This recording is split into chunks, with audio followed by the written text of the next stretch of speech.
November 14th, 2019 at 7:30 p.m.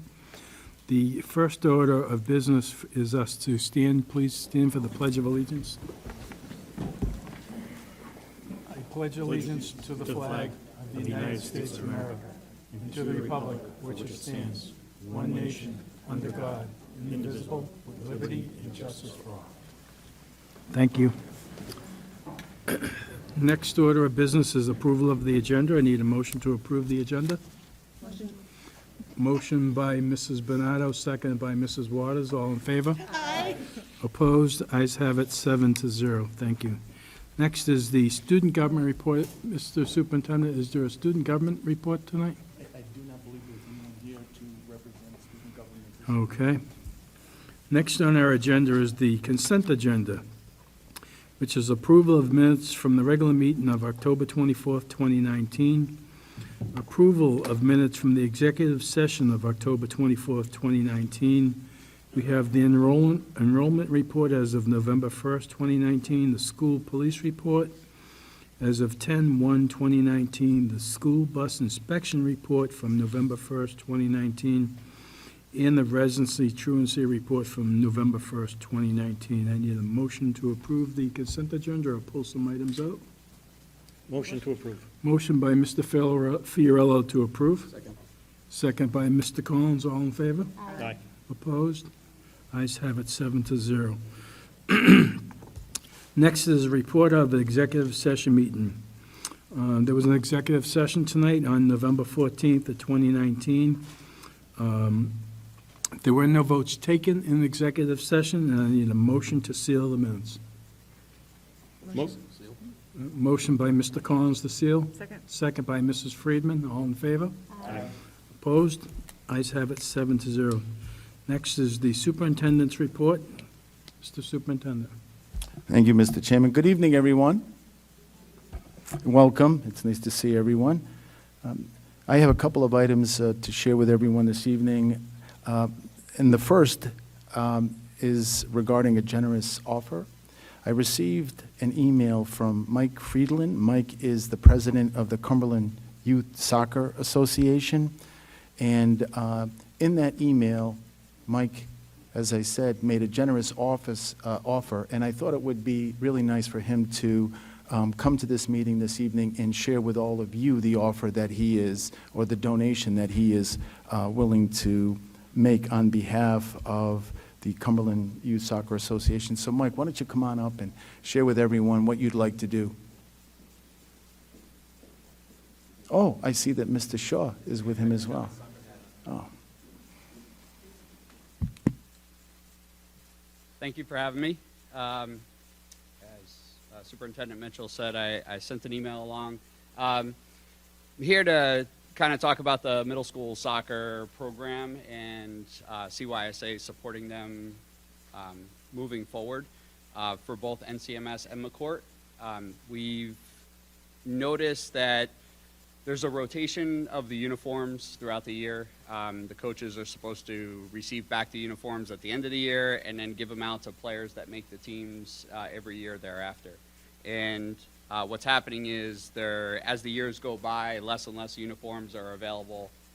For the NCMS boys, for example, they haven't received uniforms or jerseys in the last over 10 years worth.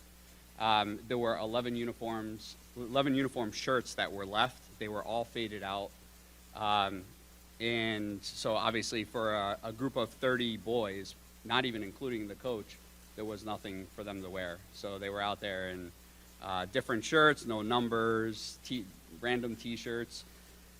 So for this year, we actually, I couldn't stand to see that happen.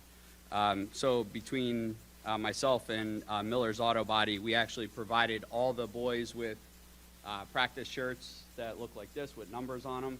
And then we provided another, this was 30 of them, and we provided another 22 actual uniform shirts for the kids that weren't like practice squad players or whatever.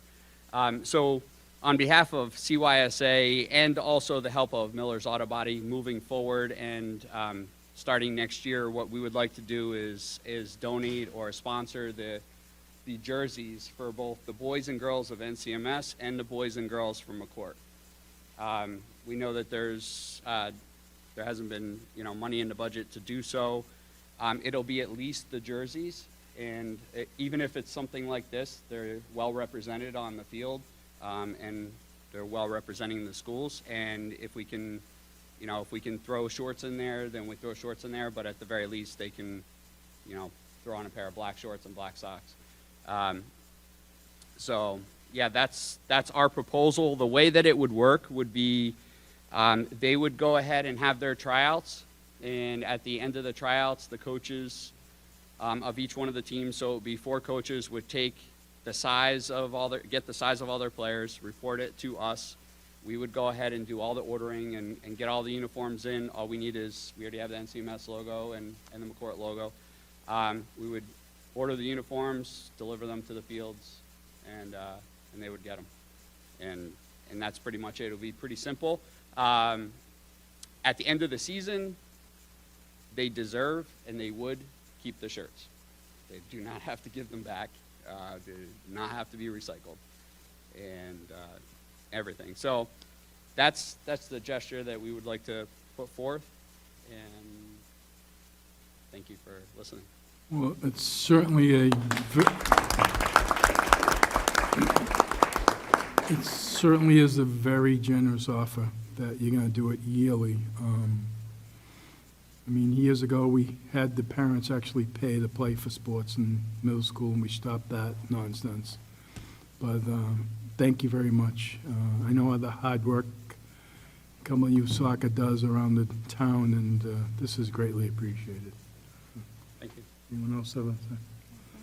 I have a copy here of the email, just a couple copies if anybody needs it. Thank you, Mike. Thank you, Bob. So just one other thing. I think it's also important to acknowledge Miller's Auto Body for their support as well.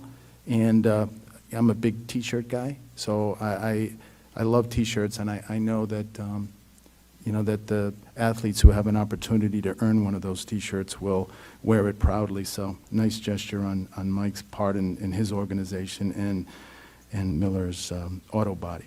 The other thing that I wanted to share with everyone this evening is, as you all know, we had parent-teacher conferences on Tuesday, and I asked all of the principals for some feedback on how they thought things went. As you know, this is year 2 of the new format that we're using, and by all accounts, and it's nice to see so many teachers and administrators here this evening.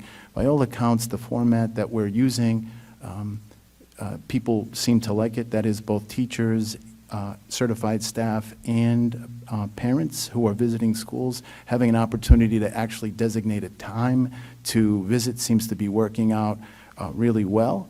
I had a chance to be in several of the schools on Tuesday, and there were definitely a lot of parents, and to see how several teachers had posted times for meetings with parents, and every time slot was full. It was really nice to see. So every principal responded positively. They think that this format is working well, and we will continue to ask for feedback, not only from administrators and teachers, but also from parents. And if there's anything that we can do to continue to make the process better, we'll do that. But providing an opportunity for parents to spend some time with their teachers, their children's teachers, is a good thing. So just wanted to let you all know that this format seems to be working out really well. Thank you. Thank you, Mr. Chairman. Thank you, sir. All right, next on our agenda is reports of standing committees. Payment of bills, Mr. Salvatore. Thank you. Thank you, Mr. Chair. Mr. Chair, I would like to present the payment of bills in the amount of $1,419,223.96. Mr. Salvatore, is that a motion to pay the bill? Pleasure of the committee, I'd like to make that motion, yes. Thank you, Do I have a Mr. Chair. second? Second by Mrs. Waters on the payment of the bills in the amount of $1,419,223.96. All in favor? Aye. Opposed? Ayes have it, 7-0. Next is Fiscal Management Subcommittee. Mr. Salvatore? Thank you again, Mr. Chair. We met tonight, this evening. I apologize, Mr. Chair. Here we go. In room 319 at 5:15 PM. A few topics of discussion. Our business manager advised us, just a little recap from a couple of weeks ago, that our free and reduced lunch is now deficient from 120 children versus 200 the last time. That still represents 540,000 that could be lost in next year's budget. So I just wanted to give an update that we are plugging away. The administration is plugging away to try to fill the gaps to make sure children who deserve free and reduced lunch are getting it. Other items, quickly as I go through this, Sedesco Food Service presented their report. Their net gain/loss is actually a gain of year-to-date so far for July, August, September, October is 14,329, so that is positive. On another note, the negative balance for school lunches is still at 37K in the red. But as a comparison, last year at this time, we were 47,000 in the red. So we are sending out monthly letters in an email broadcast to parents, families that owe money. So that's an update on that. Also, Mr. Chair, Mr. Prignato did present his business office monthly report that we did review. And also, lastly, Sedesco did also present food service on 5 items to modify their contract that our attorney is looking at. And I believe that's about, sorry, Mr. Chair, there was a vote taken that was 3-0 in approval for an elementary assistant principal and also a new athletic director. So that will come in front of the full committee for approval. That's all I have, Mr. Chair. Thank you, sir. Any questions for Mr. Salvatore? Hearing none, we will move on to the Policy and Procedures Subcommittee update. Mr. Salvatore, Mr. Fiorello. Policy and Procedures was unable to meet this past Tuesday. We are hoping to have a meeting in December where we will have at least 4 final drafts of amended policies to be voted on. Thank you. Thank you, Mr. Fiorello. Next is Achievement and Communications Subcommittee update. Mrs. Friedman? The Achievement and Communications Subcommittee also did not meet, but we will meet next month. And one of the things that will be on our agenda, in addition to probably deep diving more into the RICAS results and thinking about communications around the construction bond, is making sure that we understand the needs of the teaching staff when it comes to photocopying. You may have seen an article in the Valley Breeze about excessive photocopying, and I think it's important that we understand why the photocopying is happening, and I think in many cases it's because there are certain materials or things that the teachers don't have that they need, and so this would come in front of the Achievement Subcommittee to understand materials and supplies. We've done this in the past when we knew that there were certain grades at the high school that were photocopying novels, actually, for students to read. I know, sorry. But then we can go ahead and we can look at how we can purchase those materials. So I think we just need to better understand what it is and make sure that we can provide whatever materials and supplies that are necessary. So that we'll be talking about that too. All right, thank you, Mrs. Friedman. Next is comments from the public. If there's anyone here that would like to address the school committee, please come up here to this podium over here and state your name and address for the record, please. Good evening. My name is Sam Marvin. I live at 23 Sunset Ave in Riverside, Rhode Island. Like I said, my name is Sam Marvin. I'm actually joined here tonight by a bus driver with Durham School Services, Vincent Auger, and also my colleague, Don Salas. And the reason why I'm here is we recently had a union election over at Durham School Services. They obviously service Cumberland Public Schools, Blackstone Valley Prep, and Providence Merrill Academy. Back in June, we actually started having conversations with these workers and learned about a lot of the issues at their workplace. They learned about, we learned about ways that they wanted to improve their workplace, not only for their families, but obviously for all of yours as well, and for the school system. We filed for a union election back in August, and in September, workers voted to join our union. At our union, we represent over 11,000 workers in Rhode Island and southeastern Mass, and actually many here in Cumberland as well. And so after that union election, we now have negotiation dates coming up with Durham School Services. These workers understand that challenges arrive when they're understaffed, right? You all know that there's an understaffing problem there, and these workers are now going to the table to try to address these concerns with Durham. So the reason why we're here is that we want to begin the conversation with you, because like I said, it's about their families and their opportunity to build a better future, but it's also about yours and making sure that your kids and your grandkids who get on the bus every day is being those people who are the monitors and drivers who are taking care of them are treated with respect as well. At our union, we also represent bus drivers in Middleborough, Massachusetts. They were actually just awarded an accolade of the safest bus yard in the entire country, and we're very proud about that because we make sure that they have good wages, that they have safe working conditions, and that they have a good benefit package which keeps these workers going there over and over year after year. And we like to see the same here at Durham, making sure that workers can build a better future. So obviously, like I said, we're here to begin this conversation with you because it is about you as well. And we would be more than happy to come back here in the future and update you as the status of negotiations in the future. So thank you for your time and consideration. Thank you. Anyone else that would like to address the school committee? Please come up to the podium.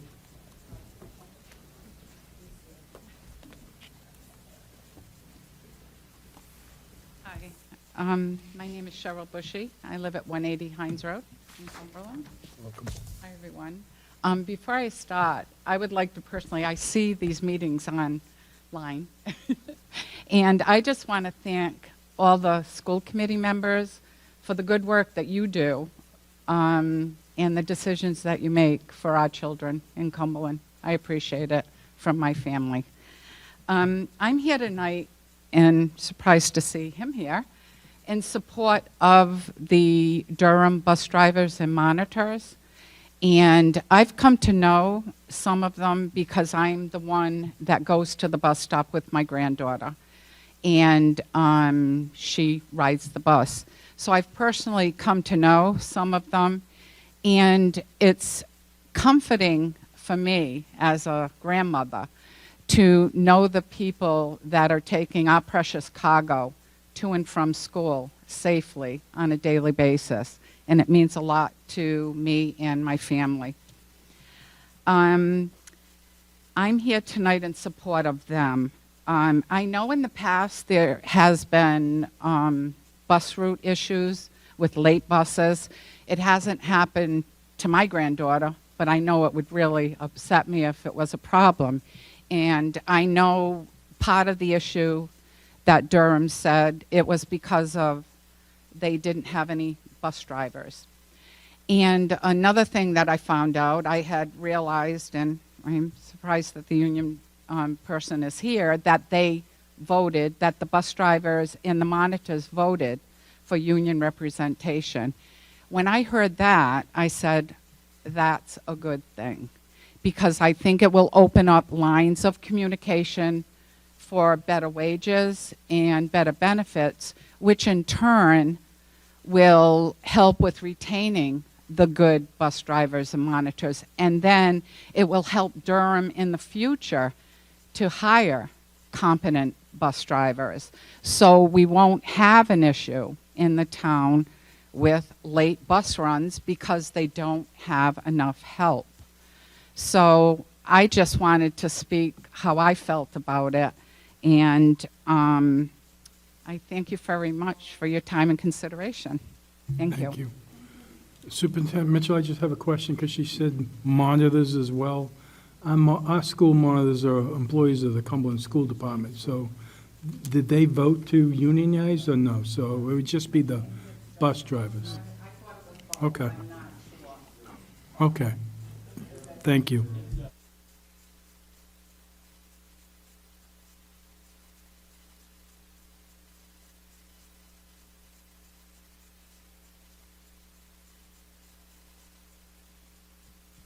Honors to be going to join our union, who will be going in negotiations with the drivers, service the two other school systems, not the monitor school with the Cumberland Public Schools. All right, thank you. All right, anyone else? Mr. Chair? a Yes, quick Mr. question. Salvatore? Teamsters Union, is that? No, sir, we're actually United Food and Commercial Workers Union, we're based out of Providence.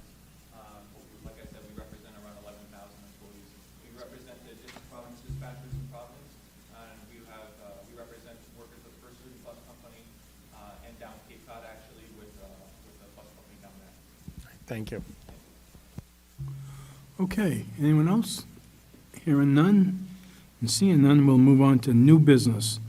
Item number A is presentation of the results of the Rhode Island Common Assessment System, RICAS. Mr. Superintendent. If I may, Mr. Chairman, as you can see, Tony Damana, Assistant Superintendent, and our curriculum coordinators, Kathy Cardoza and Deb Root, are here this evening, and they will be walking you through this presentation. I just want to say a couple of things about our performance on RICAS.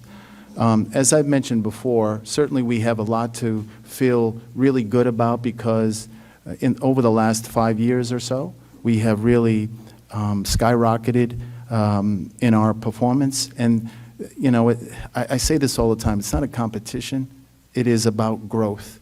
And we have seen really impressive growth in the district over the last couple of years. And one of our strategic plan goals was to be a top 5 performing school district at every level by the year 2020. And for grades 3 through 8, we have achieved that. We actually achieved that last year. But the thing that I want to talk about is what it takes to get there very quickly. You know, of course, you know, really important decisions have to be made about what we want students to know and what we want them to be able to do. So the curriculum has to be right in order for us to teach what students are going to be assessed on. And remember, we're teaching students those things that they need to know and that they need to be able to do to be productive citizens and productive workers as they start their careers. So I think good decisions have been made around the what, and there have been revisions as the years have gone by. Important revisions based on the areas of strength and weakness that we see in our performance. And change is hard. You know, one of the things we talk about all the time is the definition of insanity. We know that if we continue doing things the way that we've always done them, then we're going to get the same results. We talk about that all the time. So if we want to do better, if we want to do differently than what we're doing right now, we need to continue to change. And that's really where the hard work comes in. So there has to be strong leadership, and Mr. Damana and his team have provided that, along with the administration at each of our buildings. And more importantly, or just as importantly, the things that we are, the changes in practice that we are asking teachers to make, they are executing those all day and every day. So the real change is for teachers working with students, not just teachers, but all of those individuals who support teachers and students. The real work is being done by those individuals who stand in front of students all day and every day. And I just want to thank not only the administrators that are here this evening, but I also want to thank all of the teaching staff and other certified staff that are here this evening, because this doesn't happen without people really working hard and really willing to make a change. So you're going to see from this presentation that we are doing really well. We have some schools that are doing remarkably well, and we still recognize that we need to get better. So regardless of how well we do, we recognize that we have a responsibility to assess our performance and continue to find ways to improve. So strong leadership from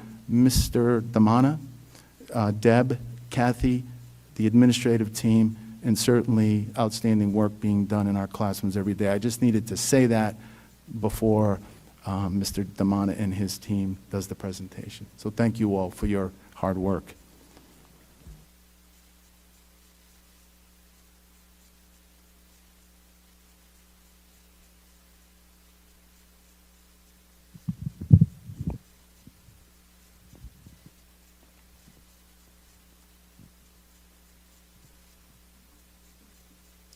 So, thank you, Superintendent. Good evening, everyone. Speaking on behalf of my office, it is our pleasure to share the latest results from the 2018-2019 RICAS State Assessment.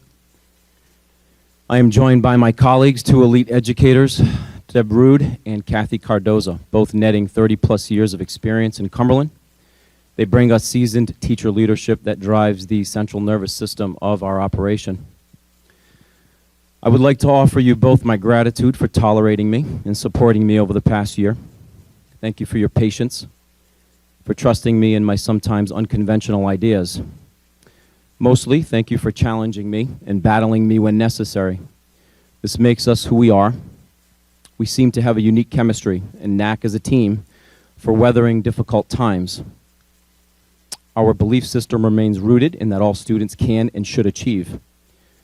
We all have had our share of personal challenges that can pose distractions, yet we support one another and remain unified. I learn from you, and I will always reflect on our time together. For this, I am forever grateful. I deeply appreciate the value you bring to the office and the district. None of this is possible without your commitment to the students and the teachers. The headline in this year's Projo read, "The Unexpected Star," in reference to Cumberland's recent RICAS performance.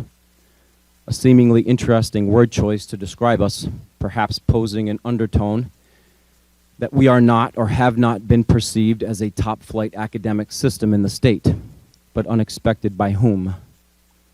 We have demonstrated, quite convincingly, that we can and should be part of the conversation when considering elite performance in our state, particularly when you include variables such as district poverty rates and per pupil expenditures. Regardless of the platform that you may choose to argue in favor for or against our current standing, our data is factual and indisputable. This office is intentional. We approach our work with tireless effort, precision, and focus. We embrace the underdog status, and we will continue to contribute to the flourishing evolution of this district. Our presentation will describe where we began this journey in the Common Core era, who we are currently, and what we foresee given our data analysis. We will attempt to provide a realistic scope of what may lie ahead in the coming years. There are countless variables that are to be considered when factoring performance, but I can assure you of one variable that will remain constant. My office, in collaboration with the superintendent, the administration, building leaders, and teachers, will remain fiercely focused with the intent to remain fiercely driven toward the rooted belief that we can pursue grade level proficiency for all students. It is with this precise belief that Cumberland continues to rise as expected. Our performance continues on an upward trend, solidifying the notion that we can provide a high quality education to our students across our entire school system. Complacency is not in our DNA. We will take our results and attempt to make the appropriate adaptations and adjustments to our curriculum, assessment, and instructional infrastructures. That is the sheer premise of our system. We adapt. In closing, I have grown accustomed to doubters as a personal trait. I just use it as fuel to propel forward. Our charge is to strive to be a fixture among the perennially high-performing districts so that our school department instinctively comes to mind in conversational circles that engage in debates centered around the state's best. All this not for the distinction of one person or one office, but for the health and vitality of our entire district. So with that, we will begin our presentation. Does anyone want to move down, or are we good to go? Good to go? Thanks. Okay, so I introduced Kathy and Deb. Kathy handles math and science for our district, and Deb, ELA in social studies. This dates back to last year. We started with a certain mantra, the pursuit of proficiency for all Cumberland students. That remains our mantra and will remain that as long as we are together. Every year what we do is we try and share the actual scales on which students are measured. It ranges from not meeting expectations to exceeding expectations. The cut score for meeting expectations is 500. Those scale scores are in intervals of 30 scale score points, starting at 440 and ending at 560. The scale score actually gives you the strength of the student's aptitude on grade level expectations. In 2019, our RICAS results demonstrate that we continue to move forward toward our target, that our academic outcomes continue to rise, as the superintendent stated.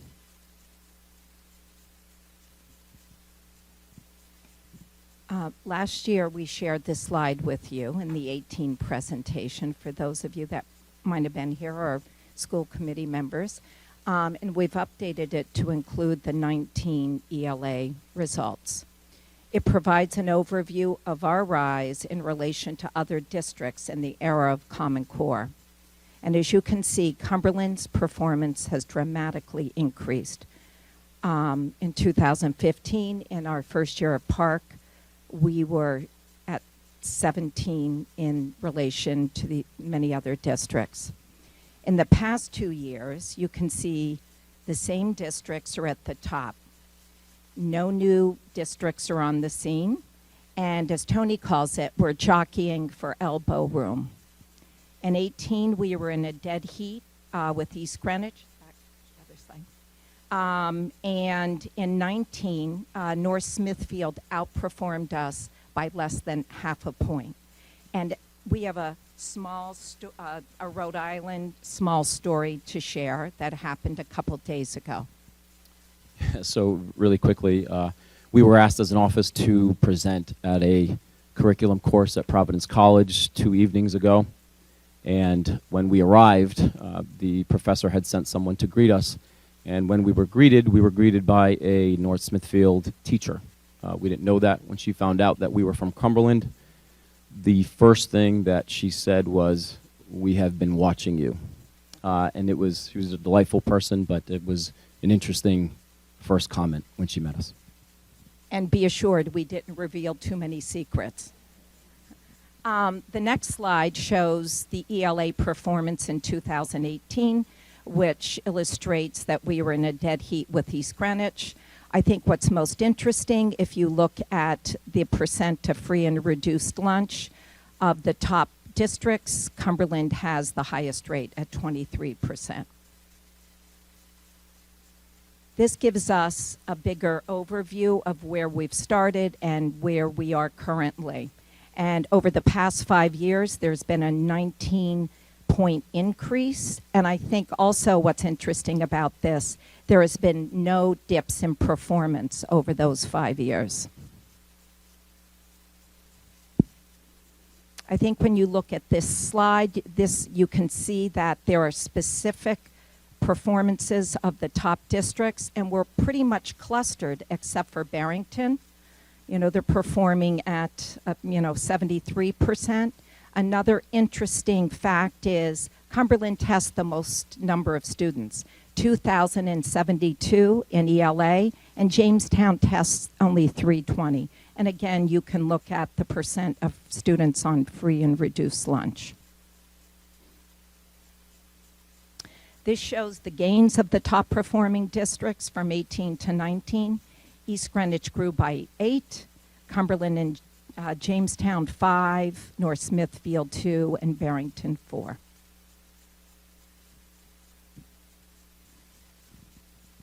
Okay, so with this slide, I'll walk you through it very quickly. We wanted to provide you with a per pupil versus achievement graphic in ELA specifically. Cumberland is at the top but it's an inverse order in terms of actual per pupil expenditures. So Cumberland, even though we're at the top, we're the lowest per pupil, and it scales up in expenditure, but downward on the actual map. So Jamestown is the highest per pupil expenditure as you read the actual map. The arrow and the line, the black line, indicates our achievement level, and the bars that extend past that line are the districts that are achieving greater than we are. There is one district that is not on there, that's East Greenwich. They were at about 16,000 per student. I didn't include them on the slide. If I included more districts, it would have just been even more difficult to read, and there was no easy, real graphic way to show it. But the bottom line is the bars are the achievement levels. As you scale down, it is the actual per pupil expenditure, and you will see that all of those districts outspend us, but not many of them outperform us.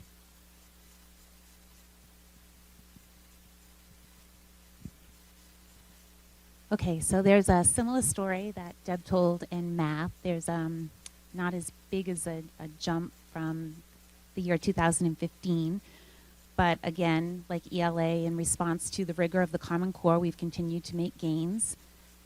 We stayed about the same, and then we made a big rise in 2018, and then again in 2019 to be third. But you can see as ELA, it's the same districts, Barrington, Jamestown, Cumberland, and East Greenwich. So in all cases,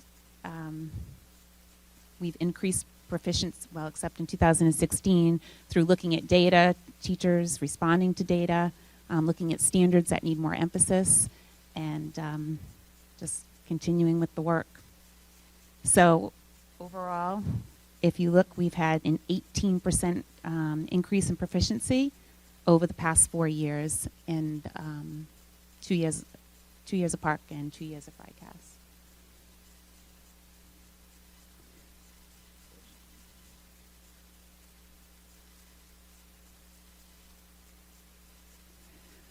Okay, so this is looking at last year, 2018. And again, you can see we're fourth, with Barrington, Jamestown, and East Greenwich being ahead of us. But if you look, as Deb said, at the free and reduced lunch, there's a big difference between our economically disadvantaged population, and yet not a big difference in proficiency, especially, East Greenwich. And you can see that the following year, we actually outperformed East Greenwich. This year, we grew from 50% proficiency to 55%, which was actually a bigger increase than the state had.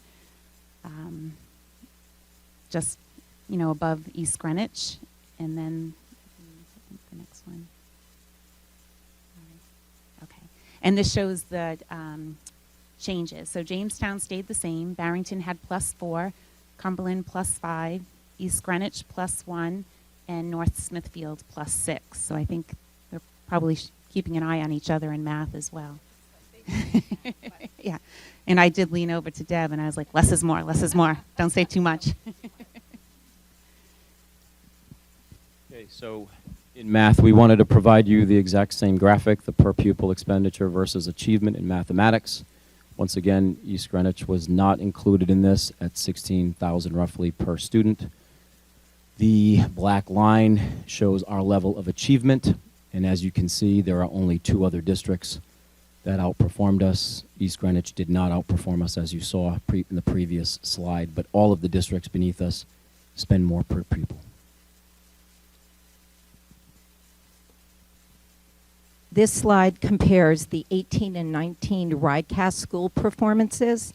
I'll talk about ELA, and then Kathy will talk about math. As you can see, Ashton, BF Norton, and NCMS made significant gains. Ashton, a 16-point gain, BF Norton, a 14-point gain, and NCMS, a 12-point gain.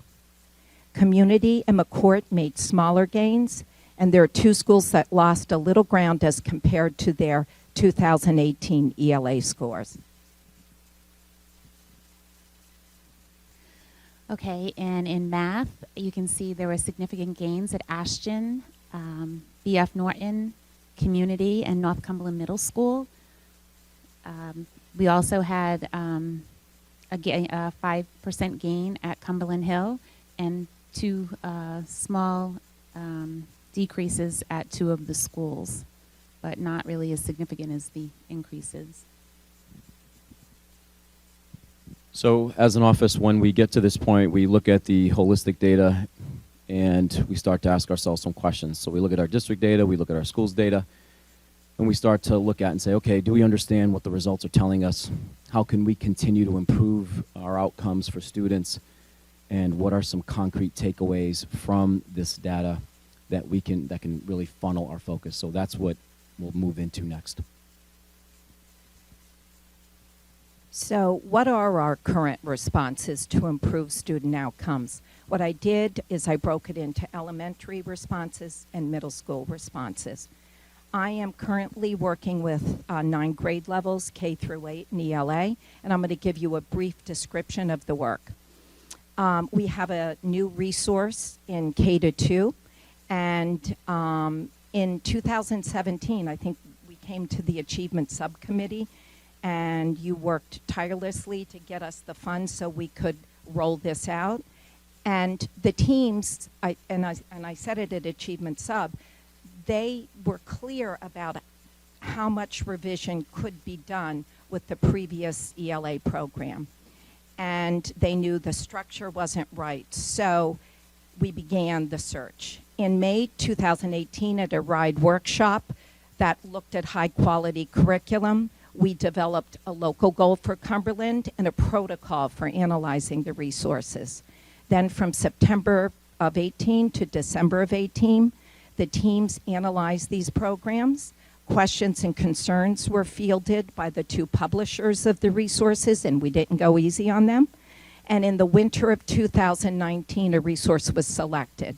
We then visited mass schools who were using the resource, and we spent time for the rest of the year to understand the different constructs the resources provided and determining the essential components that we would be using this year. I met with the teams, K1 and 2, over the summer of 2019, and I currently meet monthly with each team. We're still making decisions about teacher practices, assessment, and rubric development.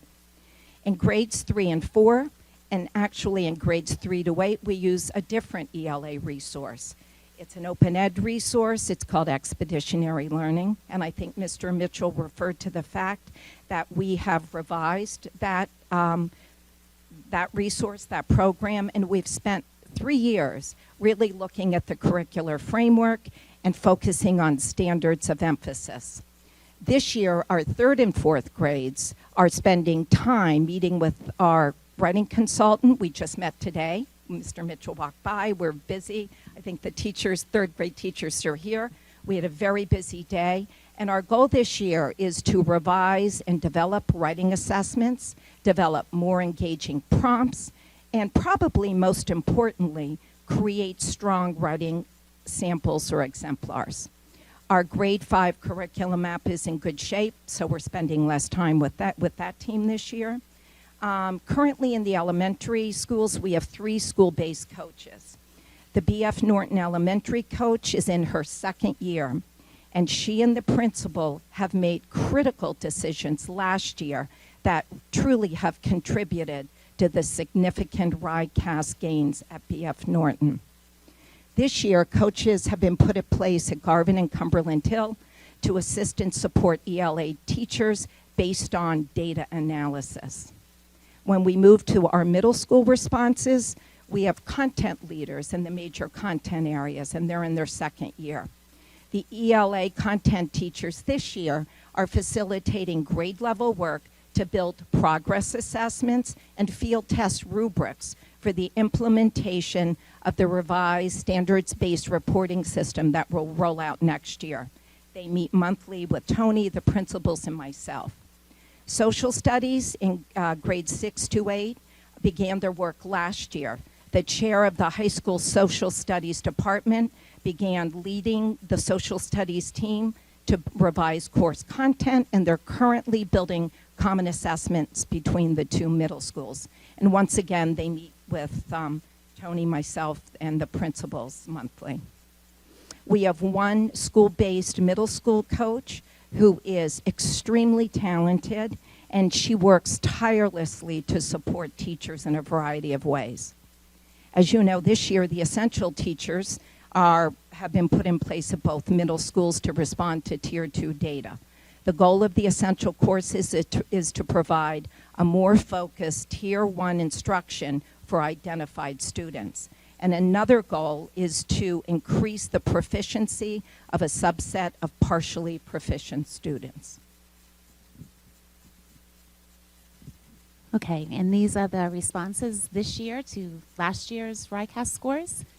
Like ELA, there's always curriculum and assessment revision going on. It starts with teacher leaders or mapping teachers coming from each school at each grade level to look at assessment, to have a deep understanding of the standards, making sure we're assessing the standards, and then looking at our curriculum to make sure we're teaching the standards and not just following a program.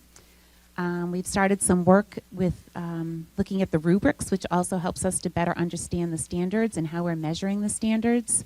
It's part of an overall district standards-based grading project that's going to eventually go from K to 12.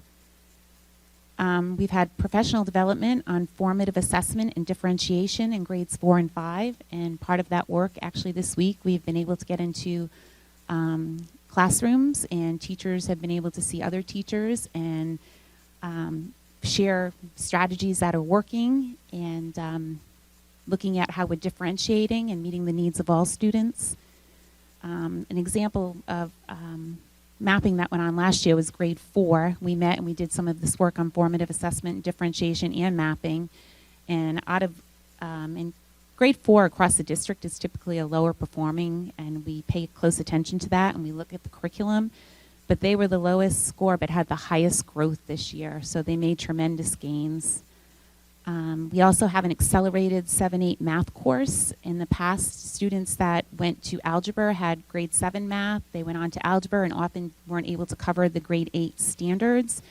And as you know, students in 8th grade now are responsible for the 8th grade standards. That's what they have to take the assessment on. So the 7-8 accelerated math course, the students cover 7th and 8th grade standards before they go on to algebra. And then also, it says a couple down, the 8th grade standards are also covered in algebra. So those classroom teachers that are teaching algebra really take on the responsibility of making sure that they're proficient in the 8th grade standards as well.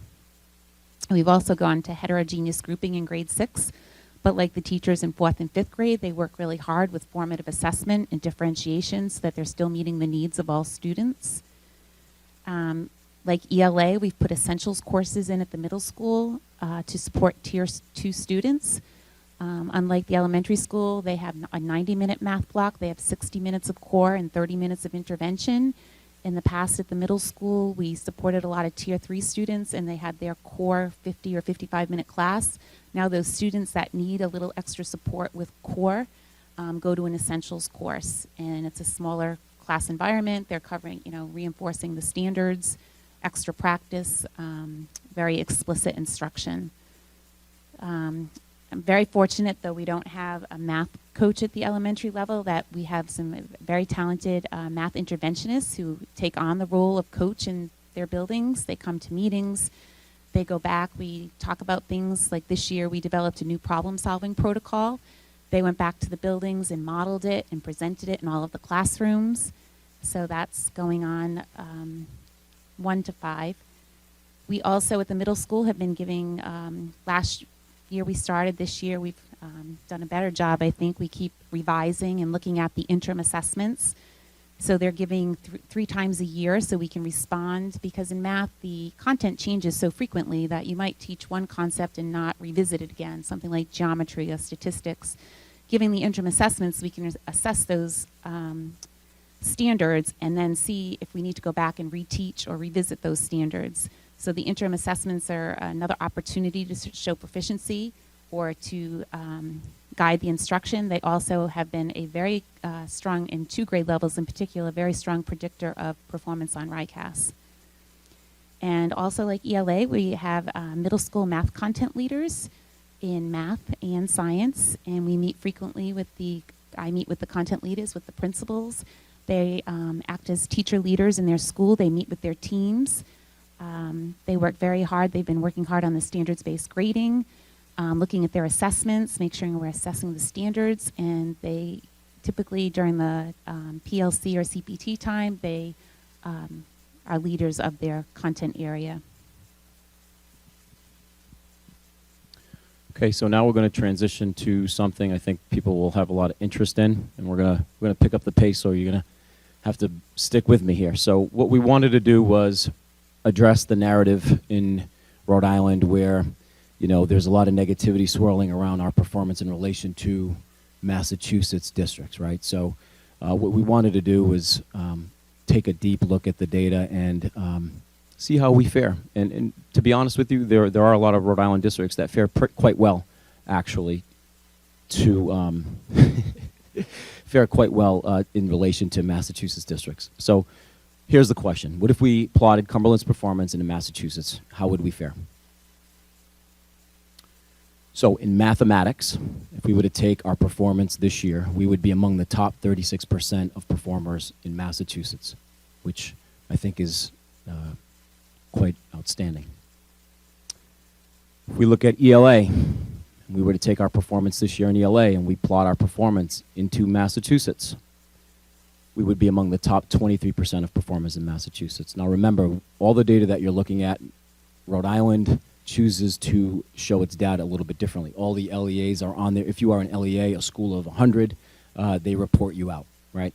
So we only look at districts that test grades 3 through 8. So we applied that same premise when we looked at the Massachusetts performance, okay? So that's the criteria that we use.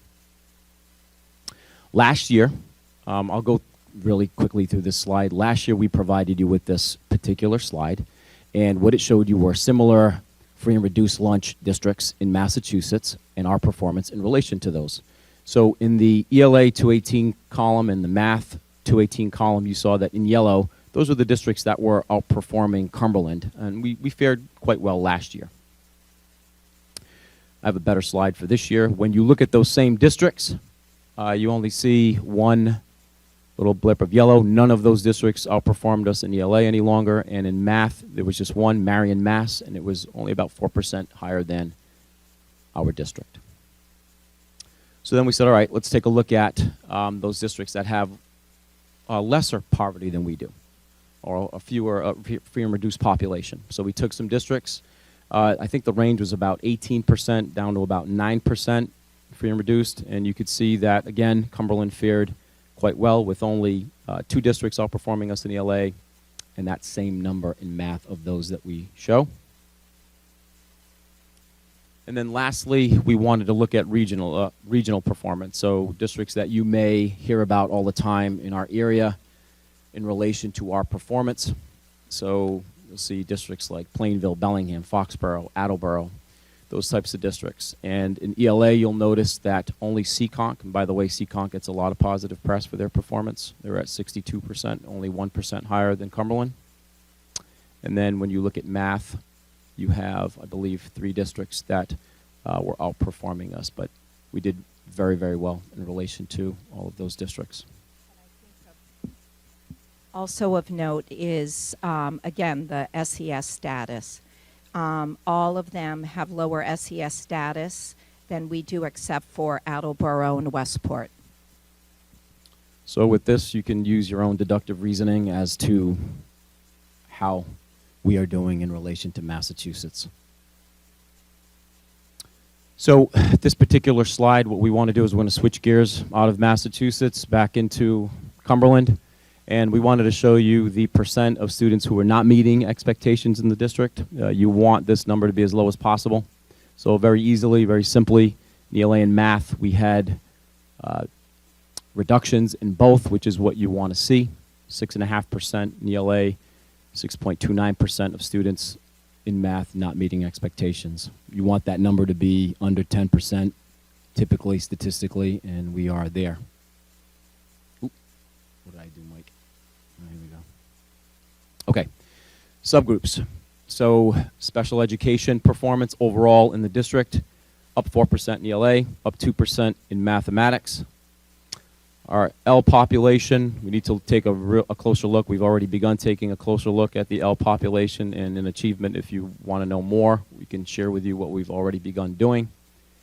The percent in ELA dipped 3% for our L performers, and in math, it's up 14%. Economically disadvantaged population, up in ELA, up in math, 5% and 4% respectively. And this slide shows our grade level performance in the district and the change from 18 to 19. So I think a very exciting thing are the green notations on the right. And RIDE acknowledged that Cumberland's grade 3 and 7, our growth in those grade levels were significantly higher as compared to other grade levels 3 and 7 in the state. When examining cohort growth, meaning students who have moved from one grade level to the next in 18-19, and I can show that the blue in grade 3 in 2018 at 50%, 50.89. In 19, they were fourth grade students, and their performance increased, and their performance in 19 was 53.37. When examining that, we can see growth in all grade levels. At grade levels themselves, looking year to year from 18 to 19, all the grade levels grew except for grade 4. So we had to ask ourselves, what are some considerations at looking at grade 4? Well, I just said one of them was the cohort. It's a different cohort of students. The teachers haven't changed. The curriculum has remained pretty much the same. And historically, grade 4 performs extremely well, as indicated by 2018. When you look at the purple, grade 4 was the second highest cohort in 2018. Something else to consider is overall what is happening at state averages in Rhode Island and Mass from 3 to 4. So there is a dip from grade 3 to grade 4 in both states. So we wonder about that, and we will continue looking and following that as well. In math, from 2018 to 2019, there was growth at every grade level, and I actually had mentioned earlier that fourth grade, even though they're the lowest, if you see proficiency, they had the greatest gains, 9 percentage point increase. So that was a very positive thing. The average growth of the state was 3%. So you can see in almost every case, we outperformed that number. Okay, so last year, really quickly, we gave you a look at the average scale score across grade levels, and we wanted to provide it to you again this year. Basically, what this number tells us, 500 is the cut score for proficiency, so on average across our schools, across our grade levels, our students are performing at or above proficiency, which I think speaks to the health of our curriculum and the health of our program. Last year, that was not the case. We had a few spots and a few grade levels that mean was below the proficiency scale score average. So we look at that number pretty closely so that we understand the strength of what our curriculum is doing and how students are responding to that curriculum. All right, so we're going to play a little bit now. We're going to look at why we choose to show the data the way that we show it. Why do we not include or only include districts that have grades 3 through 8, right? So this is why population size matters. So I'm going to walk you through a few slides, and I'm going to scale up in number. So I'll walk you through it. It's actually quite simple to follow. If Cumberland were to move from 55% proficiency, which is our performance level currently, right now in mathematics, to 72%, it would equate to an increase of 353 students in Cumberland to achieve proficiency, an additional 353 students. Kingston Hill, who is at the top of the way the state reports it, right? They're currently at 72%, and they have 116 students tested. So if we were to scale their numbers back to 55, where we are, and have them increase to 72%, mathematically, they would only have to move 20 students. So that's a considerable difference when you're talking about achievement level, right? All right, so we'll take it a step further in Jamestown. Jamestown. If Cumberland were to move, again, from 55% proficiency to their achievement level, which is 60% this year, it would equate to another 104 students in Cumberland to achieve proficiency.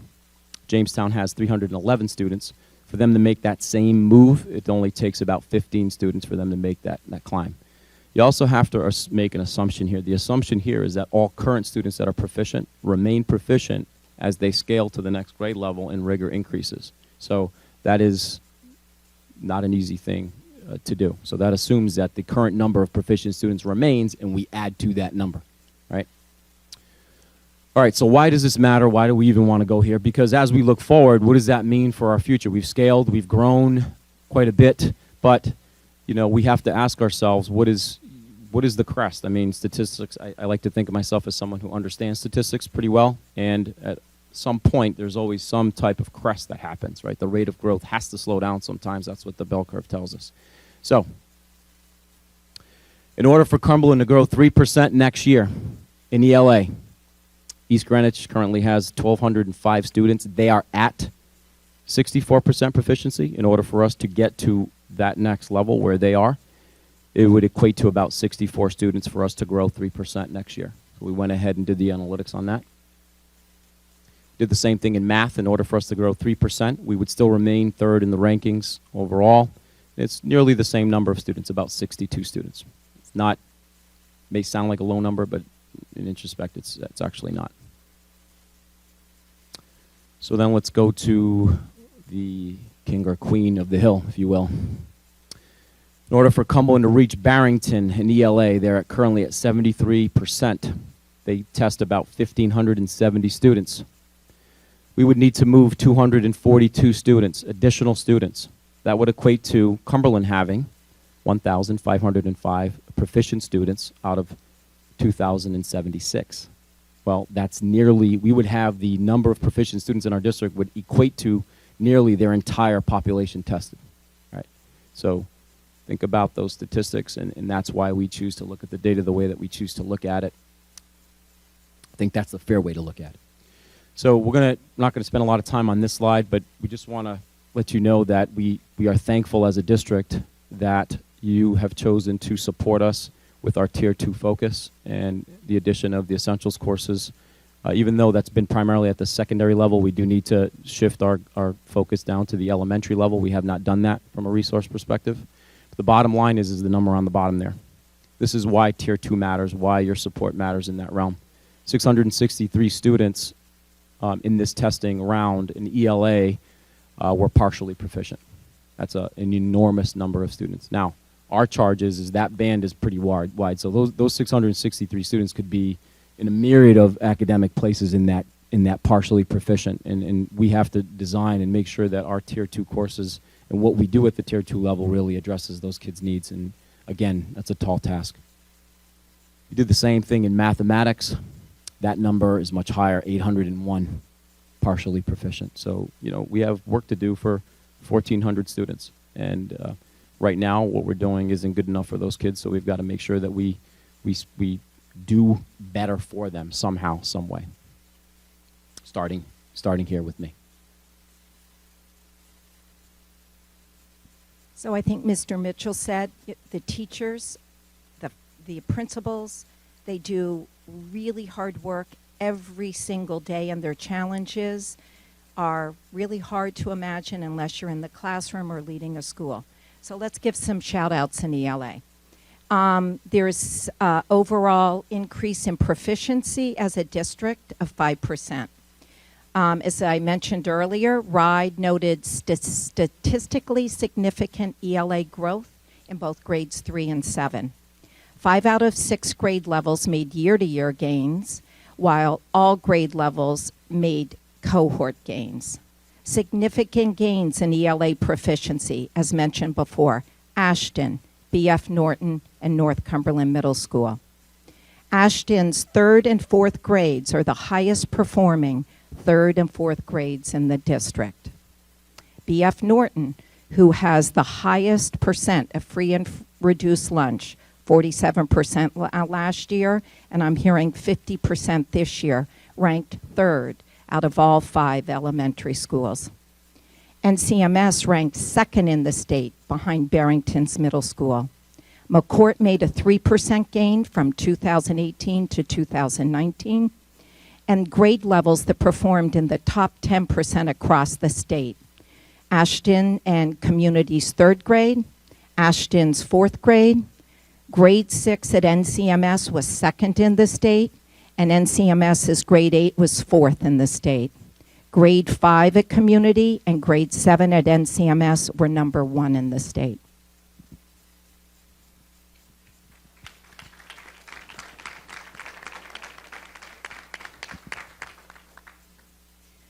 So we're going to look at the shout outs for math. And again, we did a lot of digging of the data and looking at the data, but of course that doesn't always tell the whole story, because Deb and I are with teachers almost every day and in classrooms, and we can't put that next to a bullet point of the hard work and the dedication and the tireless hours and the teachers that,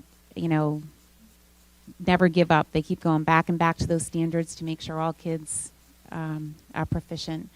So as a district, we saw an overall increase of 5%, which again, if you look at the next bullet point, that's 2% higher than the increase of the state average. The state average in math was 27% last year and 30% this year. We had an increase in proficiency at every single grade level, with significant gains in grades 4 and 8. And again, I mentioned earlier, although grade 4 in Cumberland has the lowest percent proficient, they outperformed Barrington's grade 4 and made the highest gain as a grade level, an increase of 9%. We had significant gains in math proficiency at Ashton, B.F. Norton, Community, and North Cumberland Middle School. We had an increase in math proficiency for English learners, special education students, and economically disadvantaged students. We had several grade levels that performed in the top 10% across the state. Grade 3 at Ashton and Community, grade 4 at Community, grade 5 at Ashton, Community, and Cumberland Hill.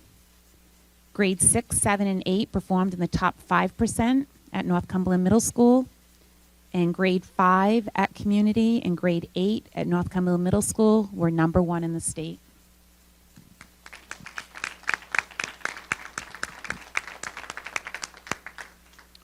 Okay, so I'm going to just talk about the resources that we need moving forward, and then we'll conclude the presentation. So, I think Tony mentioned earlier, we've reached a level of performance that's quite good, but in order to increase it, we need more resources. And here are some things that we need to be thinking about in ELA.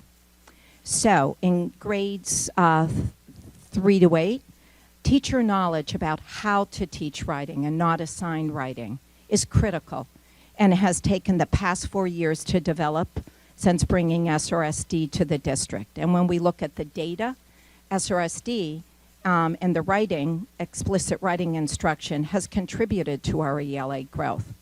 So over the next few years, we need to be investing in that. In addition, over the next few years, adopting a new ELA resource in grade 3 and possibly grade 4 has to be under consideration. As stated earlier, in grades 3 to 8, we use a resource called expeditionary learning. And when we compare expeditionary learning to our new K-2 resource, it must be noted that there are fewer reading opportunities for students. Expeditionary learning doesn't have an aligned Tier 2 resource. And in grade 3, we do not have a phonics program to transition kids from 2 to 3. In looking at social studies, we are currently building common assessments and new rubrics between the two middle schools. We described that earlier.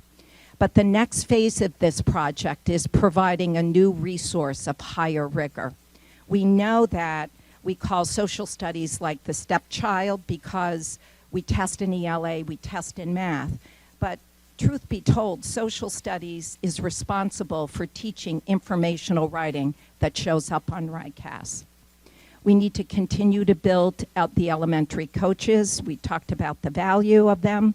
And, finding funds for summer work. Teachers are unbelievable. They work so hard when they come out of their classrooms. But I worked with the K-2 teams this summer. We are so fresher. We have clear minds, and we can get a lot of work done. And that has to be available for other grade levels, both in math and ELA. And here's our vulnerability in ELA that I worry about.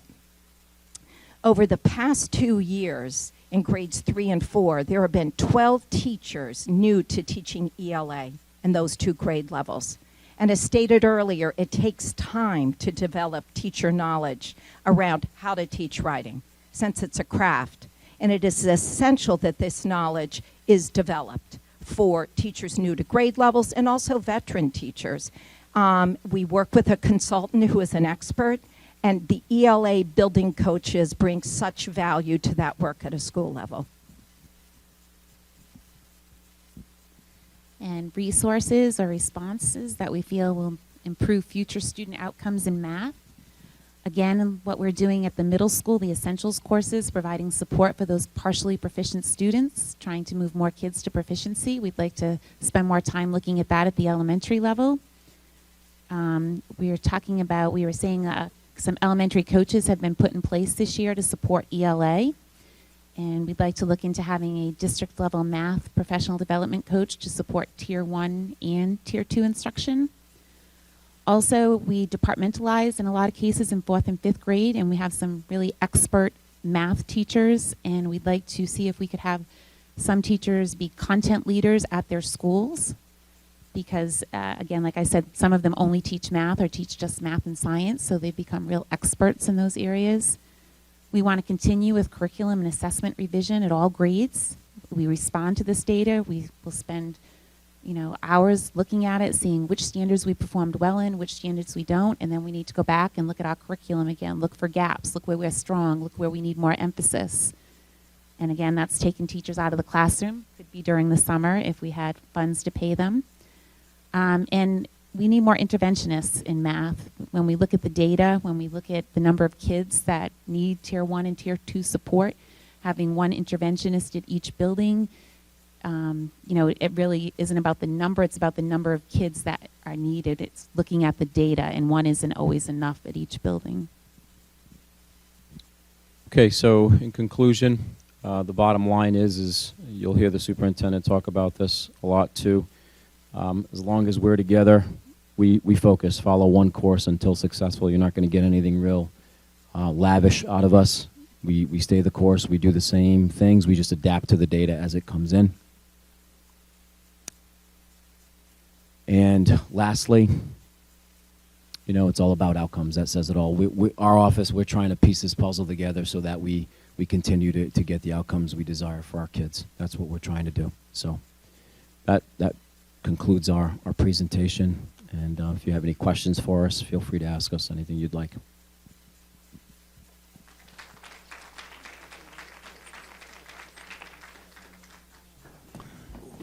Is there anyone here from the public that would like to ask a question tonight of Mr. Damana or the superintendent?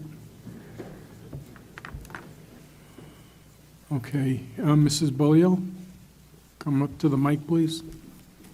Or I'll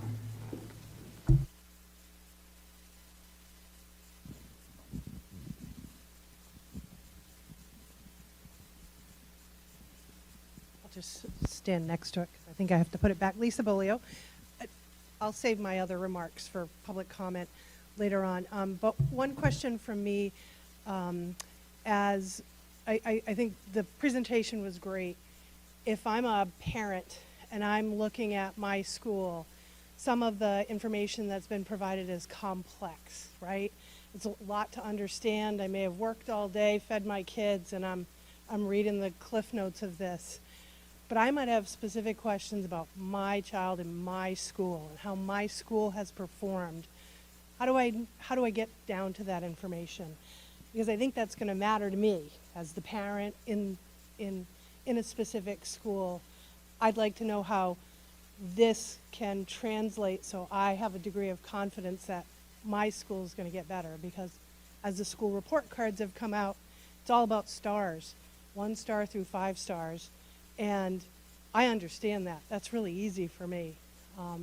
I'd like to know, when I read the school report card for my school, how I know the school's going to get better.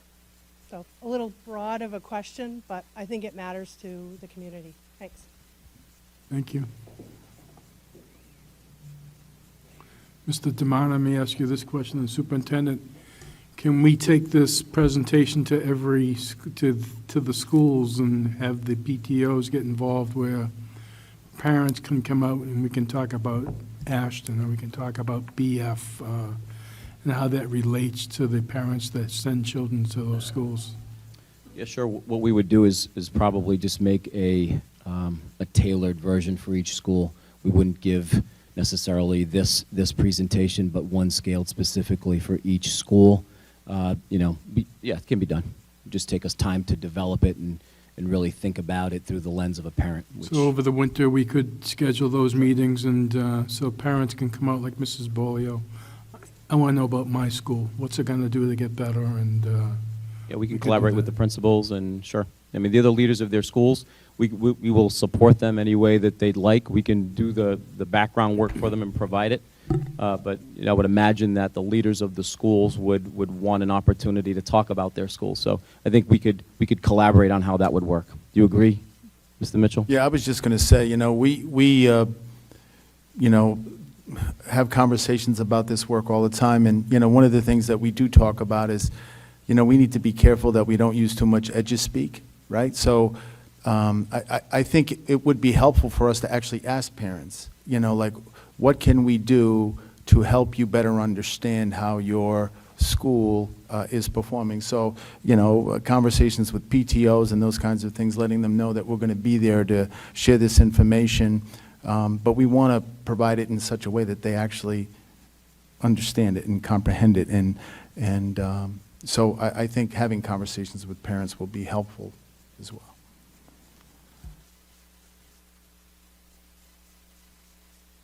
So I guess I missed public comment. So if you would let me have a chance, or I can do it afterwards. It's entirely up to you. Go right ahead. So I just want to commend you. I think this is, the work you've done is phenomenal. At every layer, you have to support it, because if you don't, then it's going to fail. And the troubling part of it is the narrative is not what you want. The narrative is Cumberland's doing great, and we should receive great, accolades from the press. And we don't necessarily get that, because we're not meeting their narrative.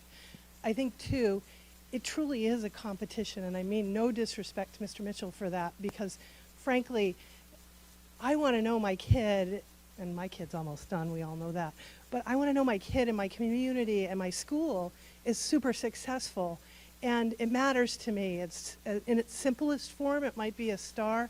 It might be highly complex in understanding. As achievement sub, I know we'll dig through this and work with the administration to understand what this is all about. It really matters, and it matters a lot to the entire community. I know some of our local rhetoric has changed, right? We used to, have rocks thrown at us. We don't have that to the same extent, but we do want to see that all schools are successful, and that all students are having their needs met, and all students are showing that that growth, because that's the part that matters a lot. So I commend you all for what you've done and how hard this is. I'm sure you want to pull your hair out a lot of days, because it's a tremendous amount of work. So thank you, and thank you for letting me have the opportunity.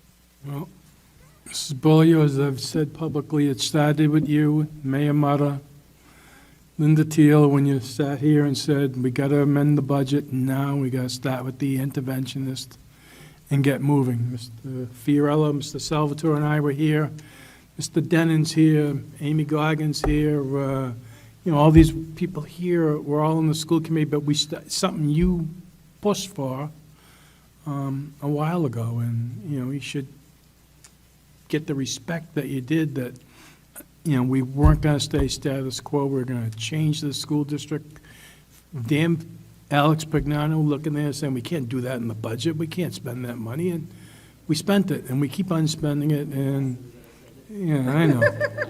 But, so it did start, with a change here, and the mayor's tucking his back there, but him as well. Thank you.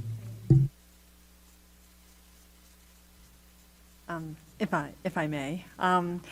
So last year, when the results came out, we were really excited, and to quote Mr. D'Amata from last year, you know, our trajectory is unrivaled, our results are remarkable, and this is a landmark achievement because we are hyper-focused on outcomes.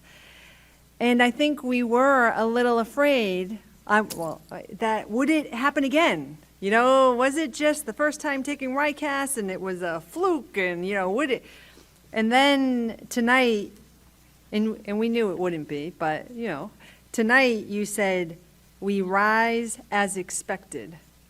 We do this because you do it on purpose. We do this because we make the right investments. We make the right decisions, curriculum, coaches, professional development, teaching, all of that. This doesn't happen by accident. And 2 years in a row shows that. So when you say that, you know, that North Smithfield teacher said we're watching you, well, you know what? Every single district in this state should be looking at us. They would be fools if they weren't looking at us. And every realtor in Cumberland should be using this data to their advantage, because we are truly making Cumberland the place to live and to raise your kids, and many other things that are happening in Cumberland are contributing to that too. So we need to continue to tell this story and make sure that people understand this. You know, we can't say it enough. You know, we've got remarkable growth, you know, at Ashton and BF Norton and NCMS, and growth is happening everywhere, and it is almost unbelievable. But if I didn't understand just a little bit of what the work everyone puts into it, I might say it is unbelievable, but it isn't, because it happened on purpose, and we rise as expected. So I have confidence that you can continue to move this district forward, and you can, you know, focus on those Tier 2 students and getting them to proficiency, and things that we've done are going to help with that. And I just want to say thank you, and how proud I am to represent this district on the school committee.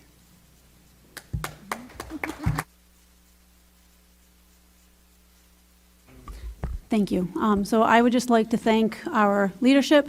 You have brought us to a place that has been part of discussions actually for many years. So it's not 1 year's worth of work, but many. And I would be remiss if I did not give a special acknowledgement to my BF Norton family over there. You're always so very well represented together, and I think that that is very representative of your school and your school culture. I have really enjoyed watching you rise. I think it is very good to celebrate all of our accomplishments, even though I know that we are driven to do better. I think it is okay to enjoy this moment. I look forward to seeing more great things coming from you and from everybody else. So it's a job well done, and it's very well deserved. Thank you.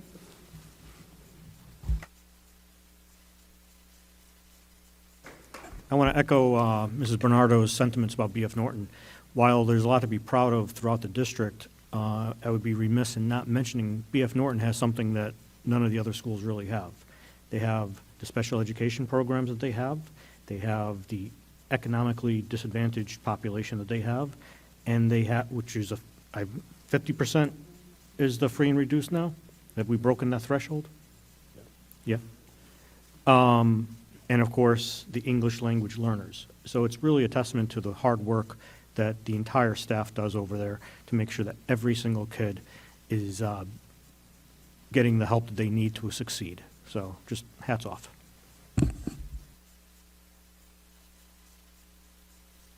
In closing, I said in the Valley Breeze, we're only as good as last year's numbers.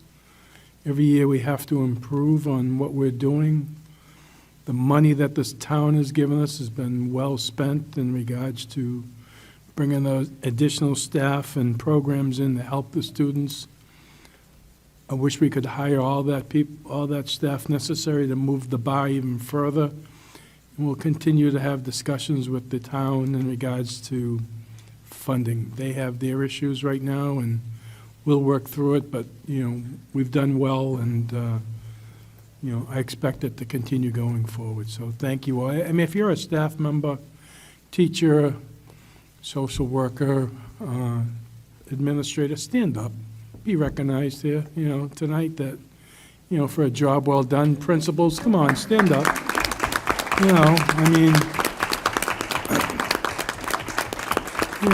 We've got the easy part up here. We go, hand and foot to town hall looking for the money, but we've got the easy part. You've got the hard part, and you all should be recognized for that. So thank you very much. If there's no other discussion, then we will move on to item number B in our contract. If people do want to go home tonight, we can take a couple of minute break. Or if not, we will move on.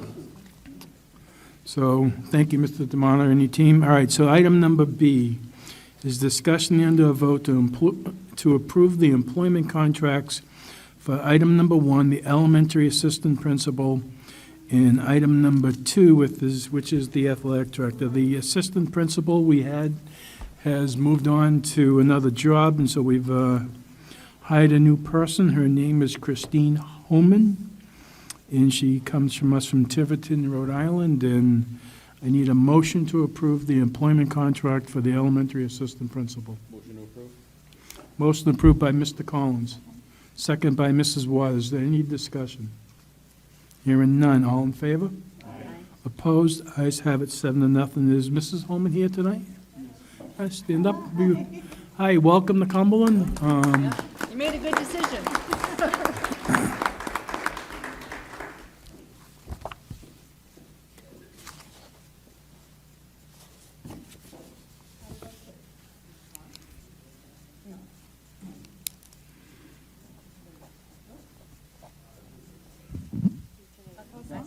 Okay, it is on. Okay, sorry about that.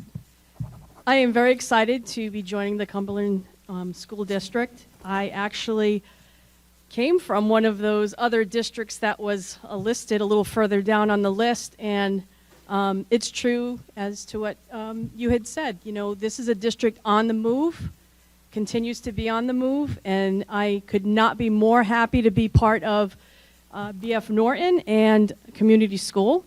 I see some familiar faces from BF Norton here. I had the privilege of visiting the school on Tuesday, which was parent-teacher conferences, and just was overwhelmed by the welcoming response I got from the group of teachers and from Sandra, the principal there. And I am looking forward to hitting the ground running on Monday and starting and being a part of great things that are happening in the district. Thank you. Welcome. All right, next is item number 2, which is the athletic director. We wish Mr. Campanelli good luck in his future endeavors. He's worked hard for us, and we have the appointment of Eric Blanchard of Coventry, Rhode Island, to be the next athletic director of Cumberland. I need a motion.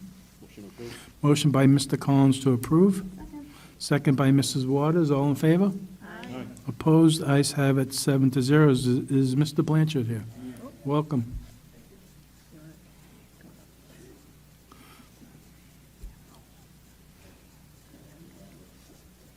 I just briefly wanted to say thank you all for the opportunity.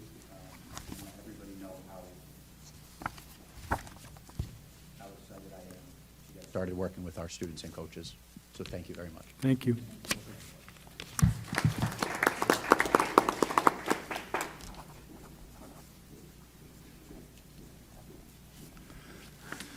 Okay, next on the agenda is the appointments of the assistant principal. I need a motion to approve the appointment. Motion by Mrs. Friedman. Second by Mrs. Waters. All in favor? Aye. Opposed? Ayes have it, 7-0. And next is the appointment of the athletic director, Mr. Blanchard. I need a motion. Motion to approve. Motion by Mrs. Waters. Second. Second by Mrs. Friedman. All in favor? Aye. Opposed? Ayes have it 7-0. So thank you and welcome to the district.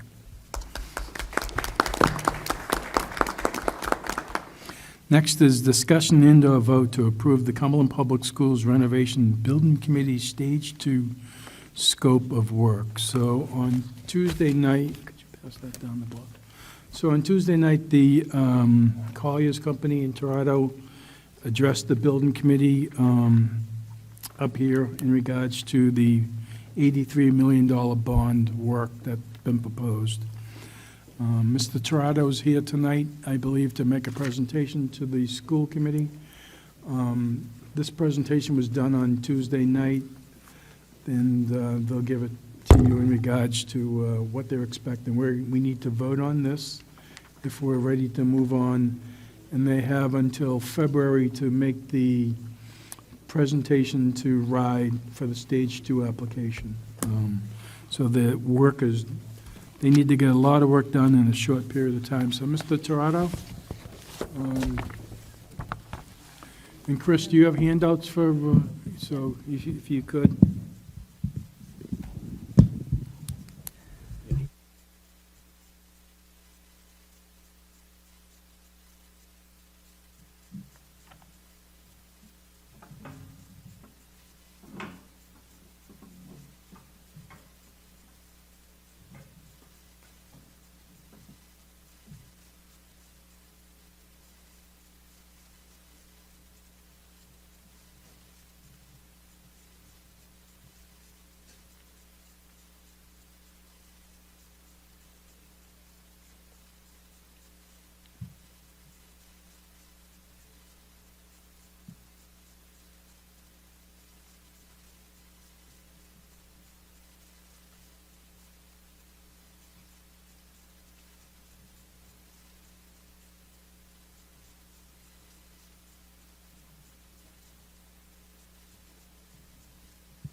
Eric, you do not have to stay if you want to go home.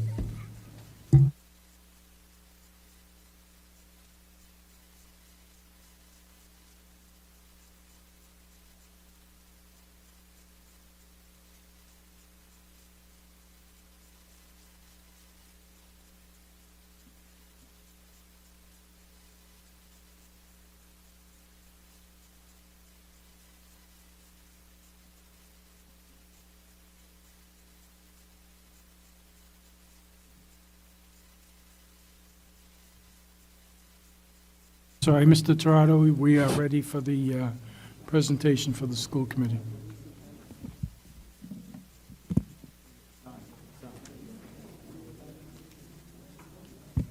That's on? Okay. All right, thank you. Well, that is certainly a hard act to follow. Congratulations to all of you. That's very impressive.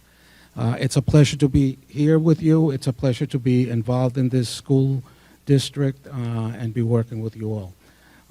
What I'm going to share tonight is the preliminary plans that we have for all of the schools in the district. But I would like to start, if I may, with a summary of work that we just passed out to you.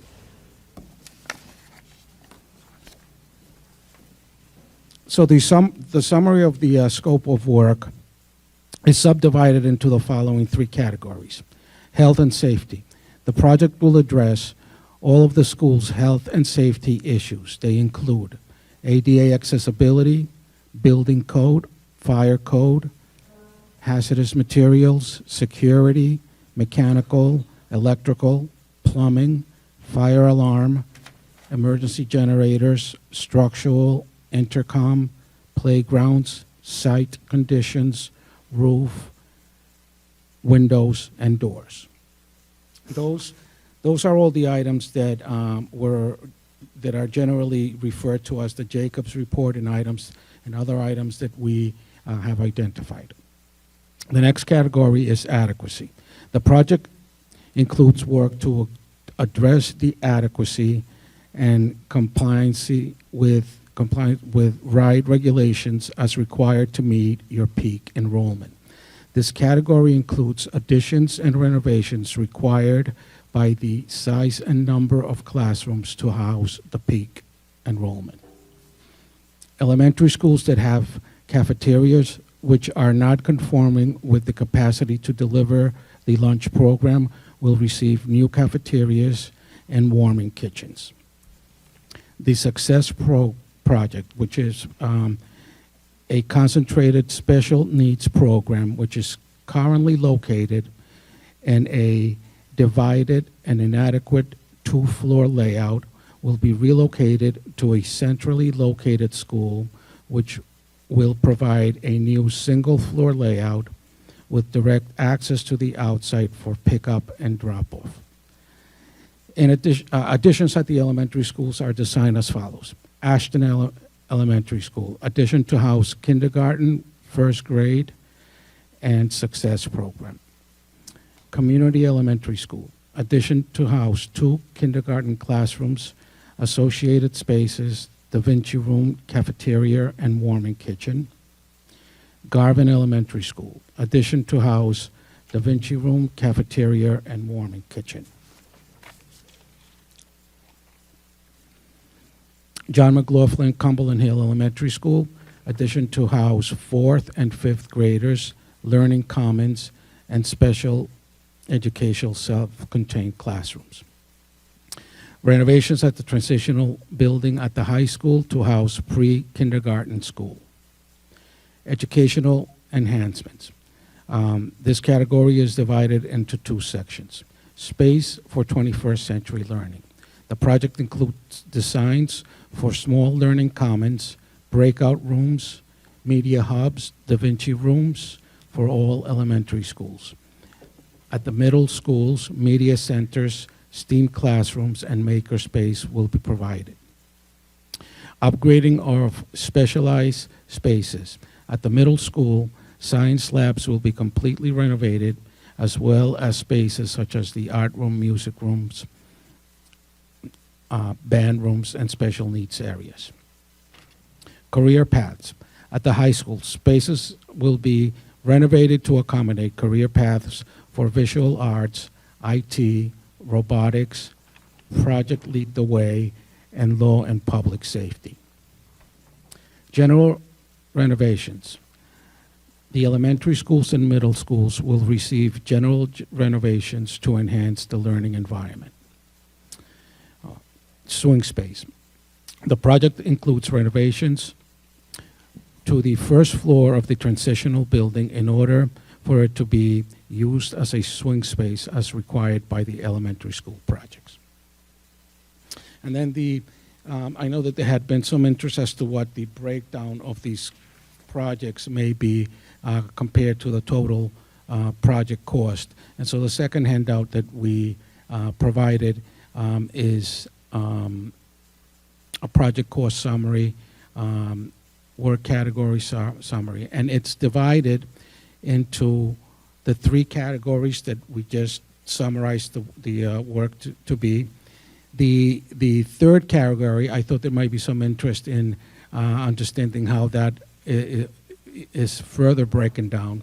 So the first category, health and safety, it's about 39% of the project. Category 2, compliant classroom spaces to meet peak enrollment, 26%. Educational enhancements is about 34%. Now, out of the educational enhancements, general renovations, and those are renovations at every school except the high school, because the high school had substantial upgrading recently, to change ceilings, paint, change floors, and that sort of thing as required. Media centers are the cost associated with renovating media centers into these STEAM media center hubs, and that's about 1.8% of the project. The Da Vinci rooms is about 3% of the project. The Learning Commons at the elementary schools is 2.3% of the projects, and the work associated with the science labs and classrooms at the middle schools is about 1.8.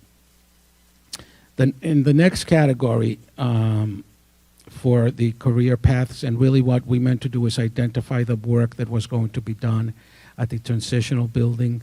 That adds up to 6.1%. However, about half of that is for the first floor pre-kindergarten wing.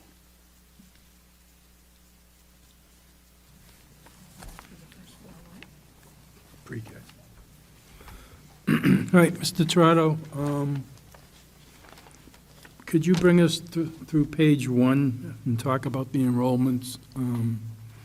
On Tuesday night, you had talked about, even with some of the additions that are going to get done, the school department will still need to redistrict some students in order for to reach the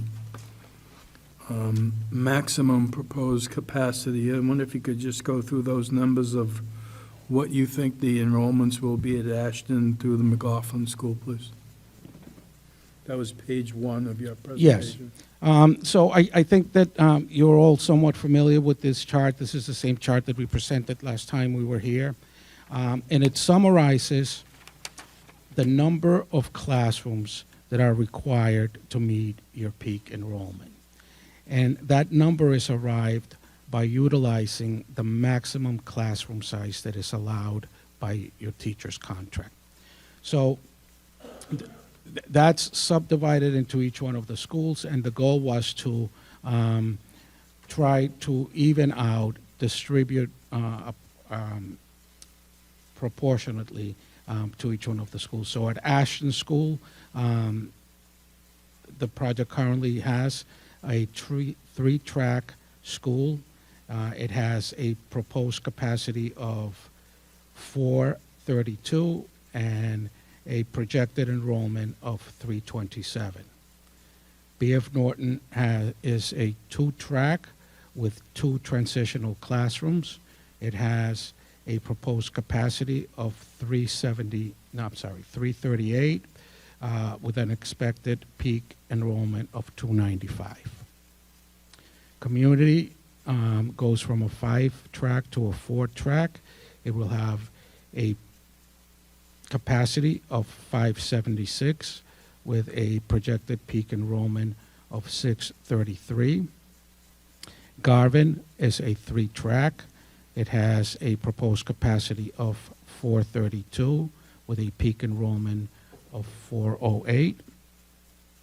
McLaughlin Cumberland Hill has a proposed capacity of 432 with a peak enrollment of 438. So basically, by distributing these tracks as proposed, you will need to redistrict mainly from community elementary school, and the school that has the capacity to absorb that would be Ashton School. So that that is the major shift in redistricting. There's some minor ones that would occur at McLaughlin also.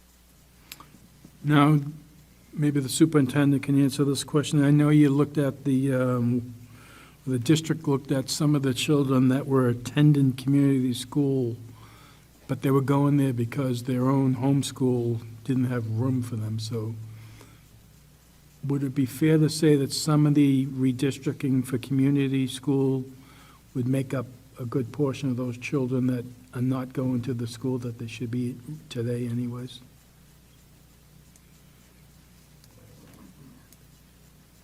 I think that would be true for, the students that we are recommending go to Ashton, right? So there are some students in town that would be going to Ashton had, there been enough space. One of the things that we considered, and I know that the school committee brought this up, was how could we possibly bring some of the students that are currently attending community to Cumberland Hill, right? I know that was something that was brought up. The problem is that we would not have the money to add an addition to Cumberland Hill to accommodate all of those students that we would want to bring back to Cumberland Hill. We could certainly do that, but we wouldn't be able to. That would have an impact again on Ashton. So we've had these conversations. So there's no way that we can do both. And we had to make a decision about where we were going to put the addition. And we've given this a tremendous amount of thought, and we feel that this is the configuration that makes the most sense for the money. Good, thank you. Anyone have any questions in regards to the enrollment numbers? I know the building committee was very concerned that we make sure the public was aware that some redistricting was going to happen in the school district, in the community, and BF, to make sure people understood as we moved along that this will happen. And we'll have to make sure whoever's on the school committee in the next 4 years will, convey that message to the public through the principals and the PTOs about how this is going to work for each school and going forward. So, Mr. Torado, on your presentation that you had made on Tuesday, you also talked about the pre-K was going to come up to the high school, correct?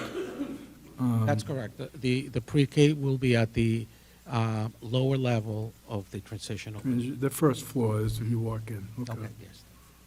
All right, so can we go to page 2, which is the Ashton School? Let's talk a little bit about Ashton.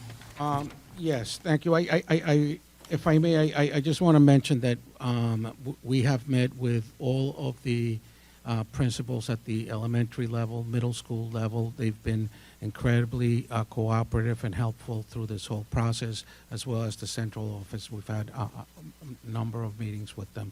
And I am pleased to report that they were all very happy with these preliminary layouts. As a matter of fact, I thought they were all here for this presentation, but obviously it was for the previous. So Tuesday night, you had talked about at BF Norton, there was the special program that's spread over 2 floors right now. And Dr. Santa and the other principals, you're going to now move that program, propose to move that program to Ashton School. It is. So it makes sense from the point of view that it is a central location to your district, the location of Ashton School. And that type of program is best provided in new space because we can specifically design the areas to be self-contained within the space provided. So if I may, I'll just give you a brief overview of the whole school design. The main entrance is located here. We will be providing a security vestibule. On access to the main entrance will be the Media Da Vinci 21st Century Hub. We have the 4th and 5th grade wing with their learning commons. Then as you go down this other main corridor, we have the 3rd grade, 2nd grade, and then that sequence follows through into the addition where we provide 1st grade and kindergarten with their own learning commons and breakout rooms. In front of that will be the space for the Success Program. If you picture the front of the building is here. The school wanted to maintain one entrance point for the school so that they wanted the kindergartens to also enter here.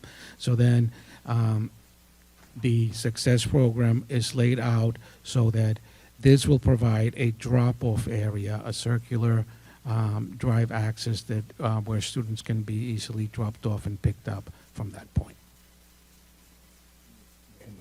The rest of the spaces laid out to accommodate all of the support space that the elementary school needs. And I could go through detail of that or move on to the next one. Okay, thank you.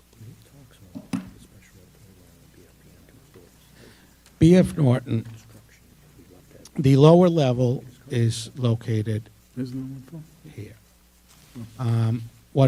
What is proposed is to create the new school entrance at this point. This will allow for ADA access and also from a control point at this security vestibule. Because we will be relocating the administration and nurses area to this level, then the remainder of the classroom wings will be used for kindergarten and first graders, which need to be on a ground floor.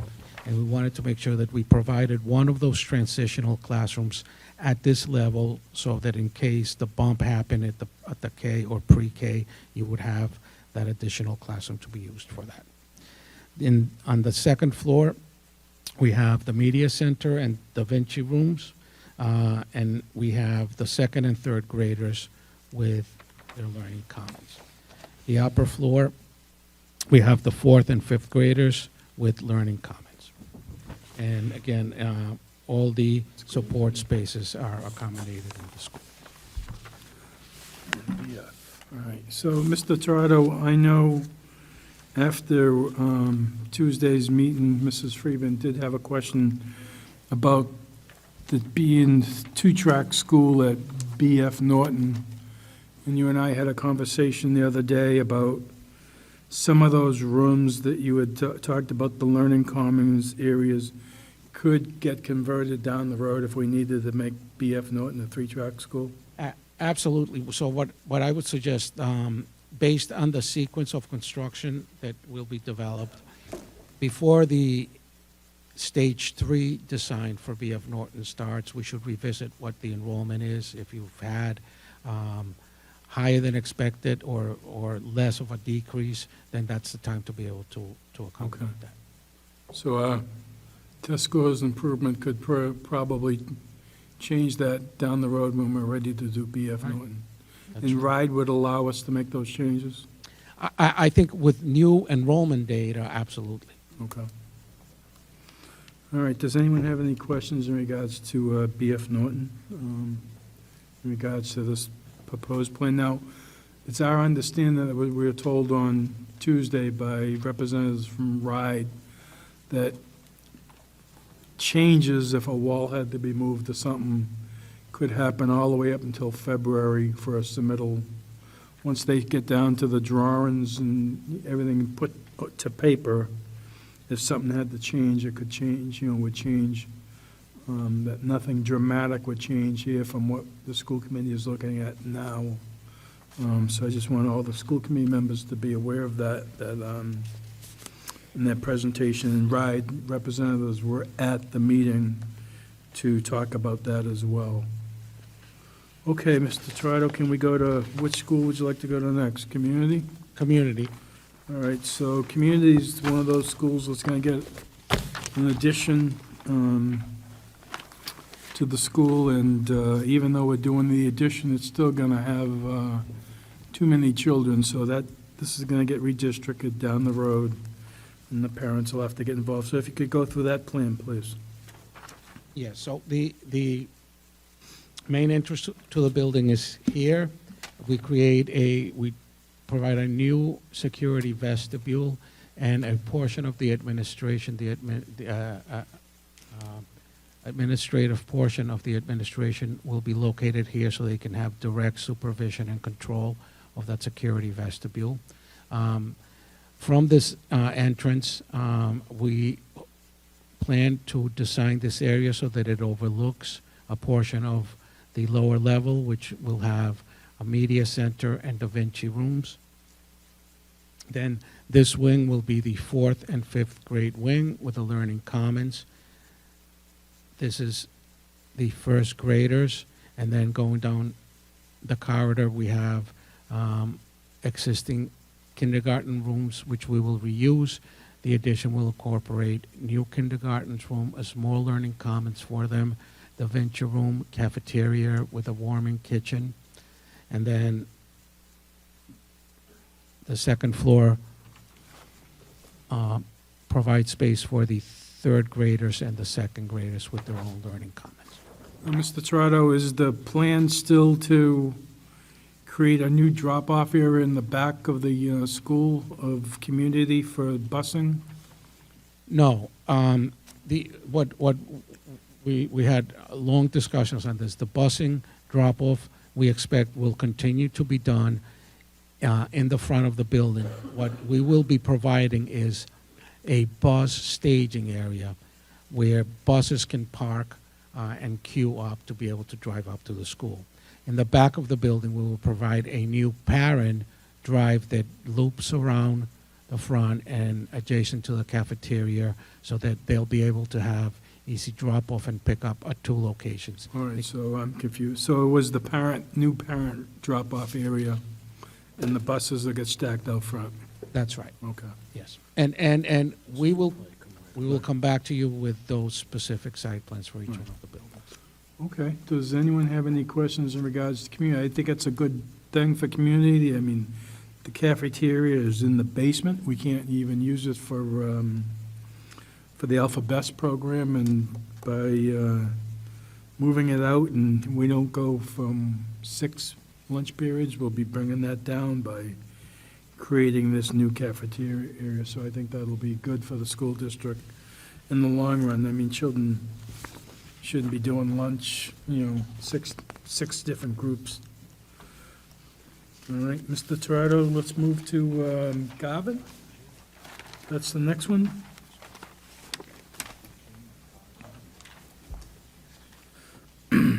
So on Tuesday night, you gave the presentation, but you talked about a possible change for the cafeteria after you speak. You need to consult with RIDE in regards to that, the kitchen cafeteria area. Is that correct? Page 6. I want to make sure okay, I'm sorry. Okay, I'm back with you. Okay, so Garvin, the main entrance to the building is located here. You come on access to a small learning commons that will be used for the second grades and first graders. As you come down the corridor, the kindergartens are located here. We have a small learning commons from them. The existing cafeteria is renovated into a media center and a Da Vinci room. And the addition will include a Da Vinci room, cafeteria, and kitchen addition.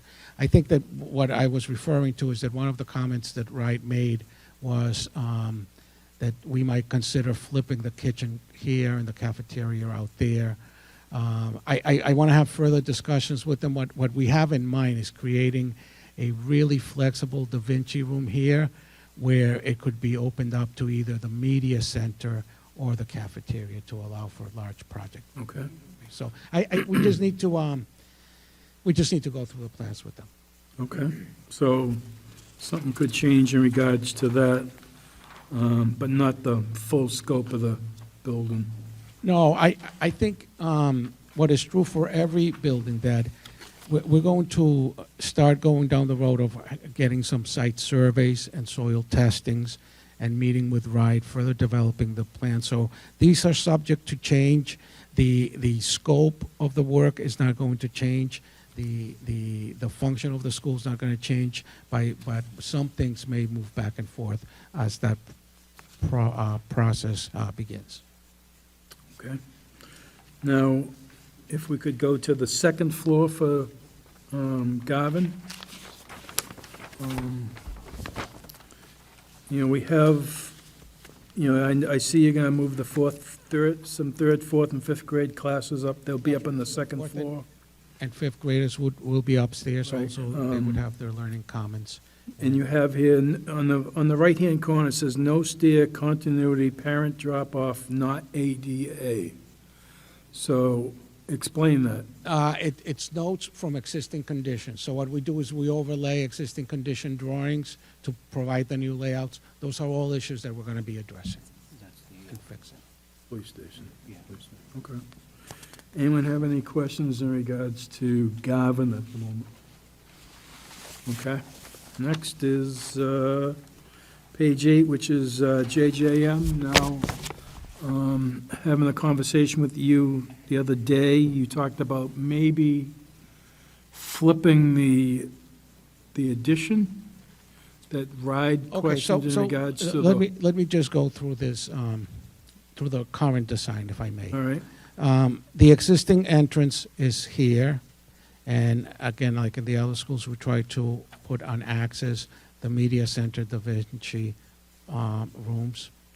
Then we have first graders, kindergarten, and their learning commons. We have second and third graders, and then the addition is located here for the fourth and fifth graders in a special ed.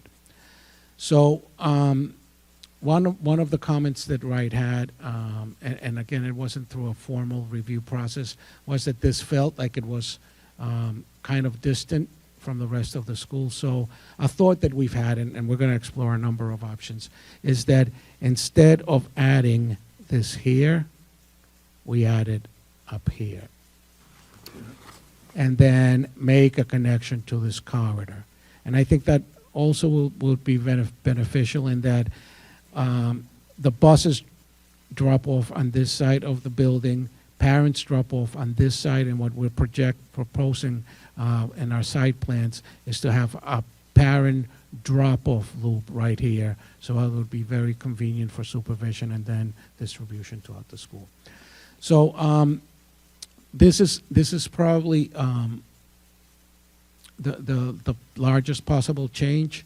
It may end up where it is. We're also looking at maybe putting it closer to here. There's playgrounds here, so it doesn't make sense to renovate all that to do that. So again, the context of the school is not going to change, but maybe through the process, some improvements will be made as to circulation and layout. okay. Anyone have any questions in regards to JJM at the moment? Okay, we will move on to page 9 of my plan, which is McCourt, and we have the principal here from McCourt as well. But let's go through McCourt, because, I mean, the main stuff you said the other night was, brand-new science labs. They're definitely going to get built at... Yeah, so our approach to the presentation changes at the middle schools. Up to now, we've been trying to show you how the grades are grouped. Right. Both middle schools will continue to have 2 houses per grade. But what we thought we'd do in our presentation is highlight the scope of work that's going to be done, so that you see the extensive renovations that will take place at the science labs. We will renovate this existing space also, band room, music room. We're going to be adding windows to teaching spaces that currently have no windows. And then a major highlight of the design is going to be from the vestibule. We want to create a very attractive entrance and then lead into this 21st century learning hub, which will provide space for a STEAM classroom and a maker space and have some media incorporated into it. The other entrance enhancement is going to be that as part of the security vestibule, we relocate the reception desk in the administration, and that frees up a lot of what also is an underutilized space right now.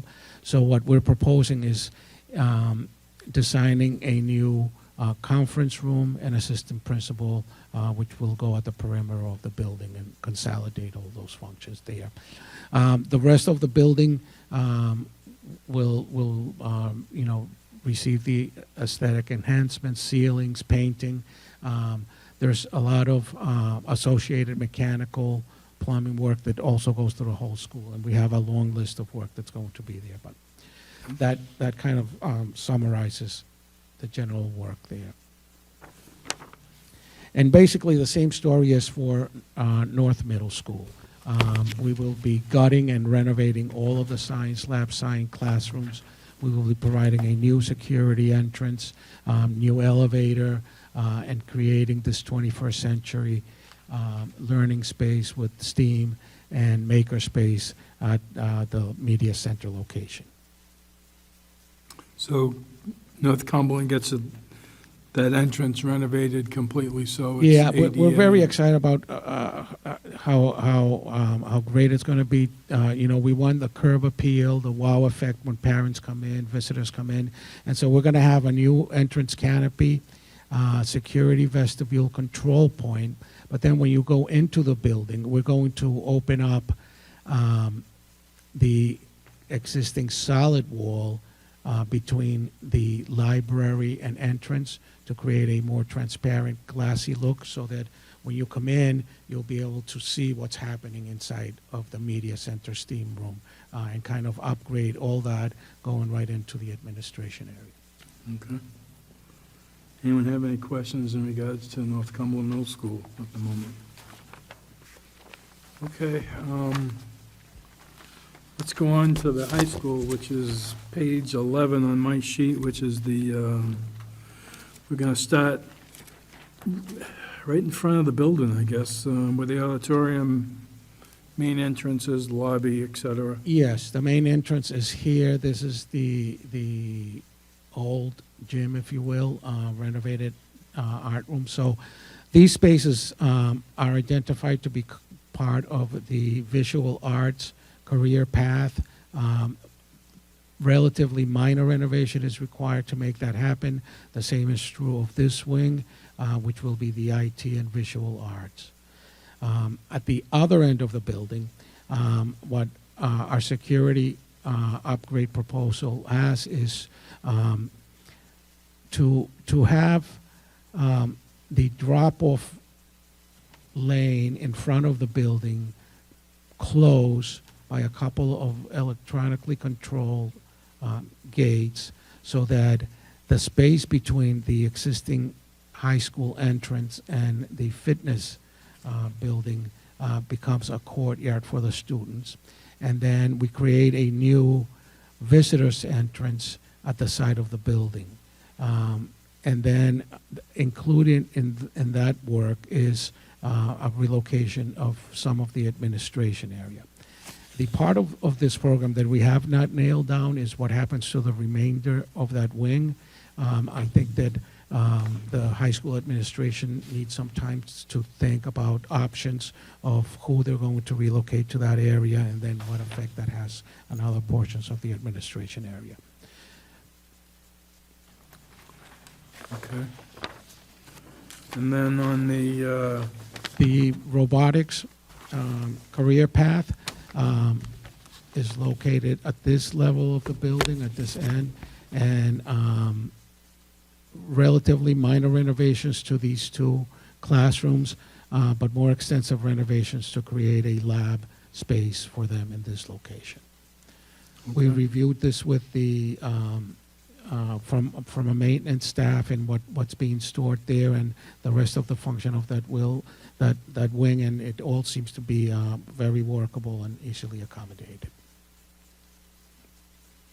Okay, anyone have any questions in regards to the high school? Now let's go to the main upper level, I guess, where the library is right In now. our upper levels, again, we want to create some improvements by incorporating a Da Vinci room into the media center to make it the same feel of 21st century hub for media and STEAM. Okay. And then the upper floor of the transitional building. This building that we're in tonight. That's right, this upper floor. So the classrooms will be renovated to be able to accommodate the law and public safety pathway, including forensics, criminal justice, law and society, psychology. Also at that level will be space for the project Lead the Way, biomedical science, which is associated with that program. And then at the center of that circle, we will be opening up that space to create a collaborative workspace and the mock courtroom. We talked a lot about what to do with the two existing old shower rooms. And the consensus seemed to be that we're going to propose renovating those into a vanilla type space, if you will. New ceilings, new lighting, new floor, finishes, adequate power, communications, but kind of leave them to be utilized either as the swing space function requires it, or eventually as the high school decides will best fit their career paths. Okay. And then the first floor of the transitional building, as we presented before, will provide space for the pre-kindergarten program. It will provide offices for that school, and also a new entrance directly into the business administration area, so that security can be maintained at the elementary school. Okay, I mean, I do see that we were going to do the new pre-K office and faculty room area, that area there, that currently is the area of Mr. Demana and his curriculum team, Mr. Superintendent? Am I looking at that same area? So have we come up with a plan yet to do something with them? You know what I'm saying? Obviously, their work is very important, so.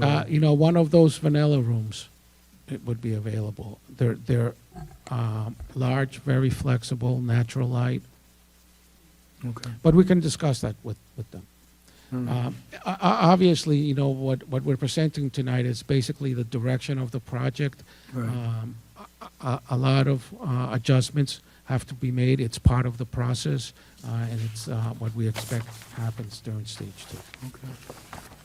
Does anyone have any questions for Mr. Torado on these preliminary ideas? You presented to the, go ahead.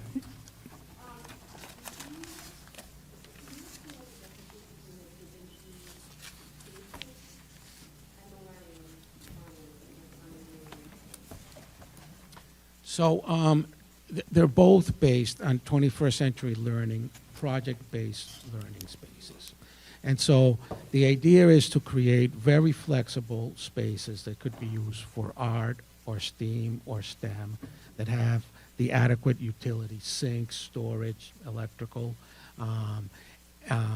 so that it's a flexible space, but also that can be expanded into the media center and part of their maker space, if you will, or STEAM classroom, so that it really integrates both concepts into one larger, flexible space that ideally is project-based learning and STEAM.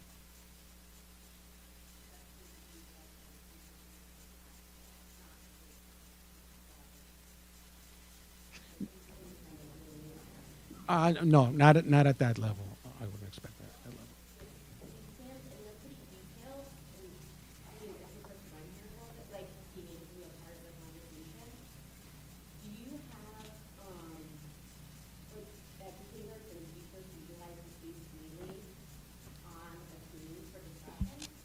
Yes. So we've had numerous meetings with the central administration, and they have scheduled meetings with all of the principals. And so we've met a number of times. Utilizing that space with their kids every day, that are a part of this conversation. Like, I would love to come. Yes. They have not been, because this is really kind of like the master planning portion of it, just allocating what's going to go where. We will get into very in-depth discussions with everybody as to the details of the uses of each one of the spaces. It's just that this is a long process, is the beginning of the beginning, but we'll be coming back and talking about all that. Island that have a similar setup. Yes. They're successful. It's the wave of what's happening nationwide, And this whole process began with visioning sessions that involved everybody, administrators, teachers, principals, parents, students, and these concepts came out of that and created the master plan, which all of this is based on. Thank you. And I'll just add that those are some of the same questions that I've been asking. And, you know, as we look at this from an achievement perspective, certainly we don't want to break anything that we're doing successfully now. And if we have these addition of these new kinds of rooms, we really have to think about, so how do we incorporate those into what we do, and what does that mean? And so my understanding so far, like around Learning Commons, is they are more informal, collaborative spaces that can be used within the grade and up to teachers to think about how they want to use those. And the Da Vinci rooms are more flexible, but more purpose-built for, again, art, music, STEM, you know, more of the maybe itinerant kind of classes. So, unless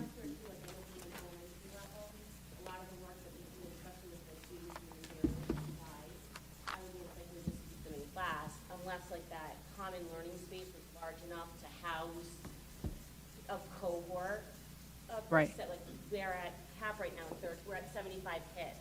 Yeah. So could that space utilize 3 educators, 75 kids if we wanted to do a larger presentation or a project or partner up to complete a project or an investigation? I wasn't, Yeah. I guess. I think you're going to find, and again, we don't have all the details to this, but I think you're going to find that these spaces are built in a very flexible way, and some of them even like with the media center, with collapsible walls or walls that can open up that would allow bigger groups of people. But again, you know, kind of the devil's in the details on each of these for that, but that is the intent, that we have more flexible spaces that give the teachers more options for how you might want to use the space. Excuse me, anyone else have any questions for this at the moment? So what, if there are none, what the proposal is tonight is we're going to vote on this concept, and that's what it is, the concept that's been presented to the building committee as well. And our vote tonight will give direction to the building committee of how we would like to proceed. The chairman of the building committee would like the school committee now to give them something to go work on our behalf. So once we're done voting tonight, we'll give it to the building committee, and the school committee will get actively involved again as this goes forward for the February submittal to RIDE, and then we'll go from there. Okay? Anyone else have any questions? All right, so hearing none, I need a motion to approve the school renovation Stage 2 scope of work that Torado Associates, Colliers, and others will work on our behalf for the February submittal. Motion by Mr. Collins to approve. Second by Mr. Fiorello and Mrs. Bernardo. All in favor? Aye. Opposed? Ayes have it, 7-0. So we'll type up a letter or something and send it to the building committee and say this is what we've selected tonight. So, Mr. Torado, thank you. Colliers, thank you. And we'll, hopefully this will all come to fruition on time, under budget, and make the town proud. Under budget. There were questions about budget, but under budget. Thank you very much.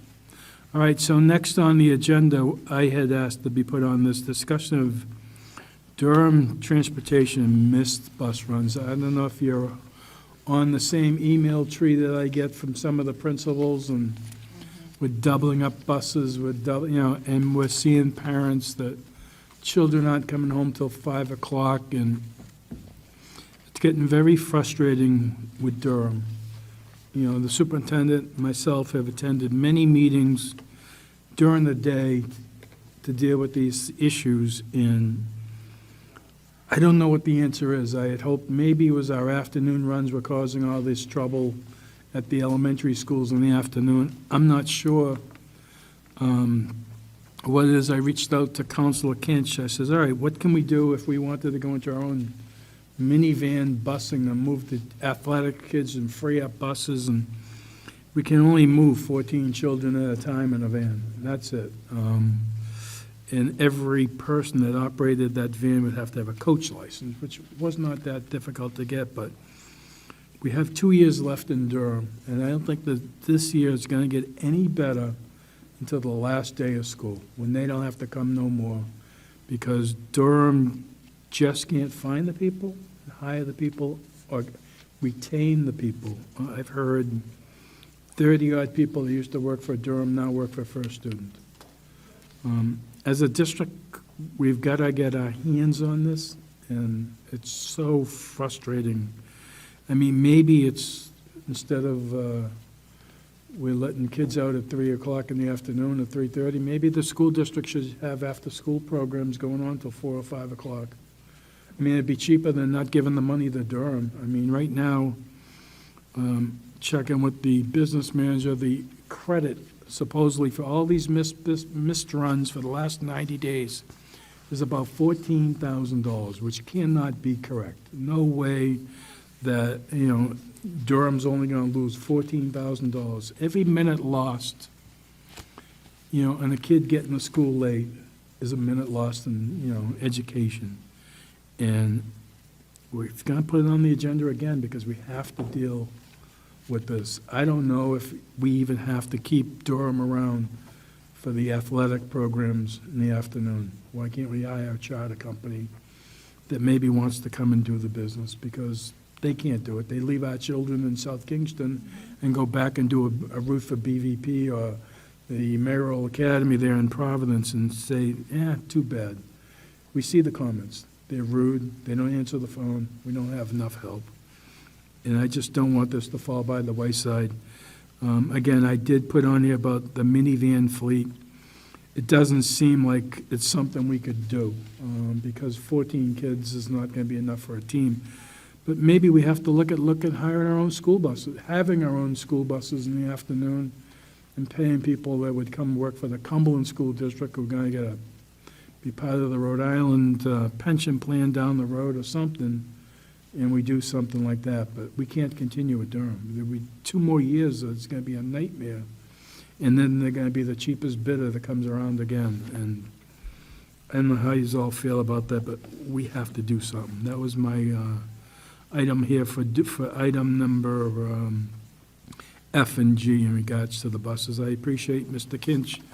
He grabbed his phone, ran upstairs in the registry to get answers in regards to how many kids we could put on a van and how we could do it. And I was praying, but that prayer went unanswered. But thank you, Mr. Kinch, for doing that. All right, so next on the agenda is a vote, including discussion in regards to Teacher A, and we're going to table that, correct? So that's going to get tabled. I need a motion to table item number A in regards to pre-suspension hearing. H, I'm sorry. H, I need a motion. Motion to table. Motion by Mr. Collins. Second by Mrs. Waters. All in favor? Aye. Opposed? Ayes have it. Item number I is a vote, including discussion if requested by Teacher A for dismissal. We are going to table that as well. I need a motion. Motion by Mr. Collins. Second by Mrs. Waters. All in favor? Aye. Opposed? Ayes have it, 7-0. Next, item number J. Vote, including discussion, if any, if requested by ISKI employee on superintendent's recommendation to terminate the ISKI employee. Mr. Salvatore makes a motion to table number J. Do I have a second? Second. A second by Mrs. Bernardo. Any discussion in regards to this matter? Hearing none. All in favor? Aye. Opposed? Nay. Mr. Is a 5-2 vote. I vote nay as well. Thank you. All right, next, item number K is discussion and a vote to approve the homeschool instruction request for 2019-2020. I believe there were like There were 2 renewals and 2 requests, Mr. Two Chairman. requests. Recommend approval. Motion to approve. Mr. Fiorello moves motion to approve. Second by Mr. Collins and Mrs. Waters. All in favor? Opposed? Ayes have it, 7-0. Next, we have some personal recommendations, Mr. Superintendent. Yes, we do, Mr. Chairman. First one, I request the advice and consent of the school committee on the appointment of Lisa Ferreira, paraprofessional at Ashton Preschool Center, with an effective date of November 4, 2019. And if I could do one more. Go ahead. I request the advice and consent of the school committee on the appointment of Amy Godek, early childhood education teacher at Ashton Preschool Center, with an effective date of November 4th, 2019. I recommend approval. Mr. Superintendent recommends approval of the 2 new appointments. Motion to approve. I will change that to a second. Motion by Mr. Collins to approve, second by Mr. Fiorello. Any discussion? Hearing none. All in favor? Aye. Opposed? Ayes have it, 7-0. Renewals? Mr. Chairman, I have a number of winter coaching appointments, if I may go through them all, and you can approve them at the end. Okay. For the high school, Mark Andriazzi, varsity hockey, Jonathan Paquin, assistant hockey, Vanessa Malloy, indoor track for girls varsity. Right now, the indoor track for boys is vacant. Jacob Borgia for indoor track, boys and girls assistant. Adam Winiars, forgive me if I mispronounced that, indoor track, boys and girls assistant. Kerry Carpenter, indoor track, boys assistant. George Coder, basketball, girls varsity. Brett Coder, basketball, girls junior varsity. Colin Smith, wrestling varsity. Stephen Gorman, wrestling junior varsity. Gary Reedy, basketball, boys varsity. Parker Cassell, basketball, boys junior varsity. Roderick McGarry, swimming, boys and girls varsity. Rachel Powell, cheerleading varsity. At the middle school, Taylor Dugan, wrestling McCourt. Jared Dean, wrestling North Cumberland Middle School. Janine Boisel, basketball, girls McCourt. Dave DeJesus, basketball, girls North Cumberland Middle School. Pedro Rios, basketball, boys McCourt. Daniel Johns, basketball, co-boys, North Cumberland Middle School. Michael Bedrosian, basketball, co-boys, NCMS coach. Recommend approval. Superintendent recommends approval for the coaches. Do I have a motion? Motion by Mrs. Bernardo, Second. second by Mrs. Friedman and Mr. Collins. All in favor? Aye. Opposed? Ayes have it, Can I ask a 7-0. Go question? right ahead. Can I ask a question? Do you know what the plan is for the boys track coach? If there's a vacancy and the season starts pretty soon, so. Do you have an interest, Mrs. Warner? My coaching days are behind me. Great question. I know that it's still posted.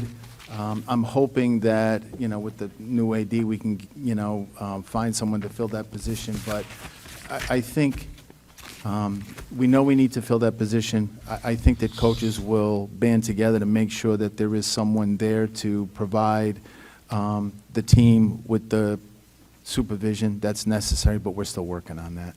Okay. When does the new athletic director start? Does he start on Monday? I think it December was 2nd. December 2nd, yeah. December 2nd, okay. Yeah, I know I've been approached by